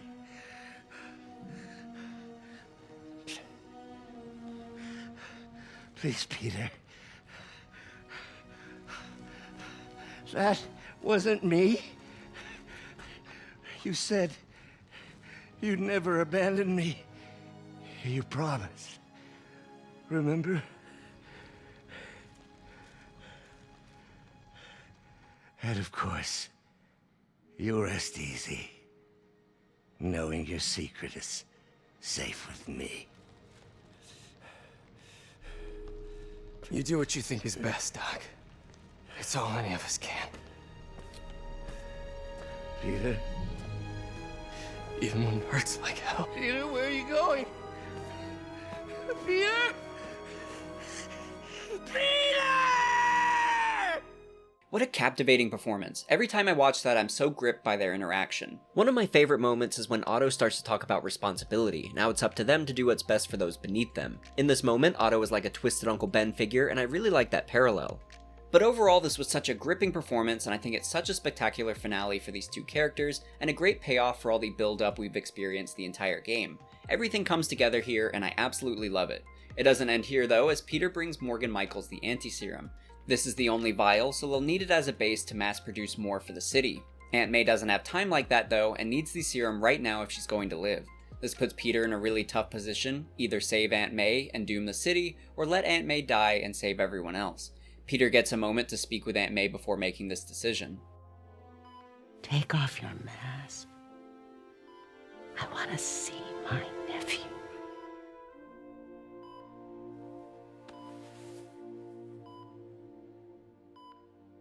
You knew? I've known for a while. I never wanted you to worry. I did. And I am so proud of you. And Ben would be too. All the people you've saved. I don't know what to do. Yes, you do.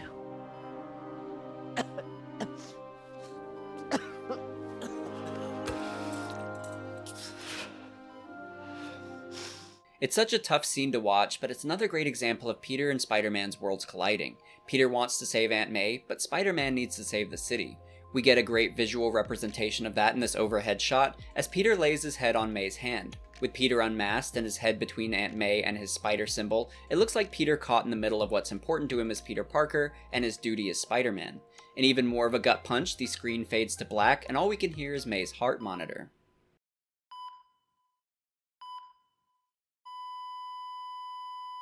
Killing Aunt May off was quite the ballsy move by Insomniac, but I think it feels earned and adds great weight to the story. In the next scene, we see that the anti-serum has been mass-produced and is being passed out to the citizens.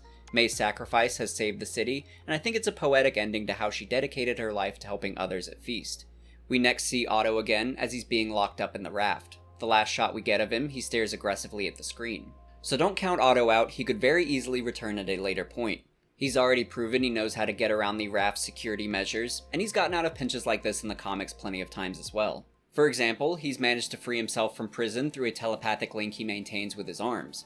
Then there's the most notorious move Otto has made, where he manages to body swap Peter. Like in the game, Otto's body is failing him, and he knows the end is near. As a last-ditch effort, he uses a device to swap bodies with Peter, trapping Peter in his body as it dies.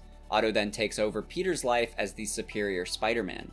I'm not sure we'll see either of these play out in the game, but it goes to show that you should never count out Otto. He'll always find a way. He might already be making moves, as we see in a newspaper later that Otto is pleading insanity. If successful, this could get him transferred to a lower security prison, perhaps Ravencroft Institute for the Criminally Insane.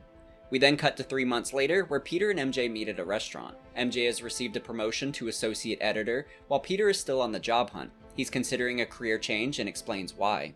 Yeah, the last project I worked on, I created a monster octopus that almost destroyed the city, so... I could be reaching here, but that could also be a slight nod to the Spider-Man PS1 game, where Dr. Octopus combines with the Carnage symbiote and is called Monster Ock. The scene at the restaurant ends with Peter and MJ sharing a kiss, and we know their relationship is back on track. In a GDC presentation regarding the animations in the game, a mocap session of this scene is shown between MJ actress Laura Bailey and Peter Parker actor Yuri Lowenthal. This takes us to the credits, which I just want to show for a couple seconds because they look so awesome. I love the style, and the way that there are images within images is really trippy, to the point it takes my brain a minute to acknowledge everything that I'm seeing. We also get a couple post-credit scenes as well. The first shows Miles and Peter setting up an apartment, and Miles shares with Peter that he's got spider powers. Peter then reciprocates by revealing that he's Spider-Man, setting up their mentor-mentee relationship. Also, their friendship is so well set up throughout the rest of the game that I always forget that Peter hasn't revealed his identity to Miles until now. Is that just me? It's not a criticism, it's just a revelation I seem to randomly have every time I watch this scene. We'll of course get plenty of quality time with Miles coming up in his spin-off game, and I plan on covering that soon as well, sometime after part 2 of this game, so stay tuned for that. We still have one final post-credit scene though, and it's a real kicker. We see Norman re-enter his secret room, but this time he opens the window to a container. We learn that this is where Harry has been the entire time and that his experimental treatment is a symbiote. This raises a multitude of questions, the immediate ones being, are we getting Venom in the next game, and does that mean it'll be Harry instead of Eddie Brock? The first question is confirmed to be true, we are getting Venom in the sequel, but Harry's role is a little more obscure. I'm writing this before the release of these sequel games, so I don't know how things will play out there, but my immediate thoughts on this post-credit scene are that we don't know if the symbiote is bonding with Harry, since symbiotes are very particular about their hosts. The color of the water tank is also curious, since it's a dark green color, which I think suggests the Green Goblin again. In the next shot, that green illuminates onto Norman's face, which could be another nod toward him becoming the Green Goblin. Both Harry and Norman have been the Green Goblin in the comics, so it's tough to say for certain if it's a nod towards one or the other. I really like this next moment though, where Norman puts his hand on the glass, and he reaches out to Harry, and the symbiote reaches back. This could be interpreted a couple ways. The first is that Harry has some kind of bond with the symbiote now and is controlling it to reach out to Norman, like he's putting his own hand on the glass in a sentimental way. The other reading is that the symbiote isn't bonding to Harry and is reaching out toward Norman as it attempts to find a new host. Like I said, since the sequel will be releasing pretty shortly after the release of this video, I don't want to get too speculative since so much will probably be proven wrong or irrelevant, so I'll just leave it at that, but I just want to say how much I love scenes like this that can be interpreted in a couple different ways. It gives fans a lot to discuss, and it leaves the door open for so many possibilities in the next game. But that concludes the story of Marvel's Spider-Man, and what a brilliant story it was. I can't stop praising how creative and well executed everything was. I think the character work is what's most compelling here too. The main plot is good, but I think it would fall flat if we didn't form a connection with each character and understand their motivations. I think Insomniac were successful on that front, and I'm really impressed with how much depth each character has. Everyone seems to have their own internal motivations that drive them, and the psychology behind each one is fleshed out to the point that we get where they're coming from, even if their logic is flawed, as with Martin Lee and Otto Octavius. I found each character to be really captivating, and the performances from each actor went a long way to elevate things further. I also really appreciate how much care Insomniac took with the story, and their ability to continue iterating on things if they felt something was off, or to just challenge themselves further. I'm also really glad Sony was so supportive of Insomniac, providing them with the flexibility of reshoots and other resources to improve on aspects of the game. A lot of publishers won't do that, and it hurts the quality of those games. Here, it shows just how much better a game can look when it's given the proper care and not rushed out the door for a quick cash grab. And this game certainly rewarded Sony for that outlook, becoming the fastest selling PlayStation game, selling over 3.3 million copies in just 3 days. It continues to be one of Sony's best-selling properties as well, having sold over 20 million copies as of 2020, so you know by now it's only gotten better since then. But it's well deserved. Insomniac gave this game a ton of care, and you can see their passion for the character and universe all throughout it. But we've only experienced the tip of the iceberg in this video, since there are still DLCs, side missions, collectibles, and an entire open world we still need to discuss, which is what we'll do in part 2, a video that will be jam-packed with content, and I'm really excited for it, so keep an eye out for that coming up. As far as other future projects, I'm also working on a video for Marvel's Guardians of the Galaxy, and I'm chipping away at that while I work on Spider-Man. Then of course is even more Spider-Man this fall, where I'll continue the Symbiote series with games such as Web of Shadows, Ultimate Spider-Man, and Spider-Man 3. In the meantime, if you're interested in learning more about the world of Insomniac Spider-Man, I'd recommend checking out both the prequel novel and art book. There are a lot of details in them that I didn't describe in the video, and I had a lot of fun reading them myself. I also referenced a few podcast interviews in this video, which are also packed with cool details, so I'll have those linked in the description. If you're in the mood for more retrospectives like this one, I have a bunch of different Marvel ones, especially for Spider-Man. For example, I think the video on Neversoft's Spider-Man for PS1 pairs nicely with this one to get a sense of the evolution of Spider-Man games over the years. But there are plenty more to choose from in the meantime while I continue working on the new ones. But I think that concludes today's video, so thank you to those of you who watched this far into the video, I really appreciate that, and I'll see you in the next one.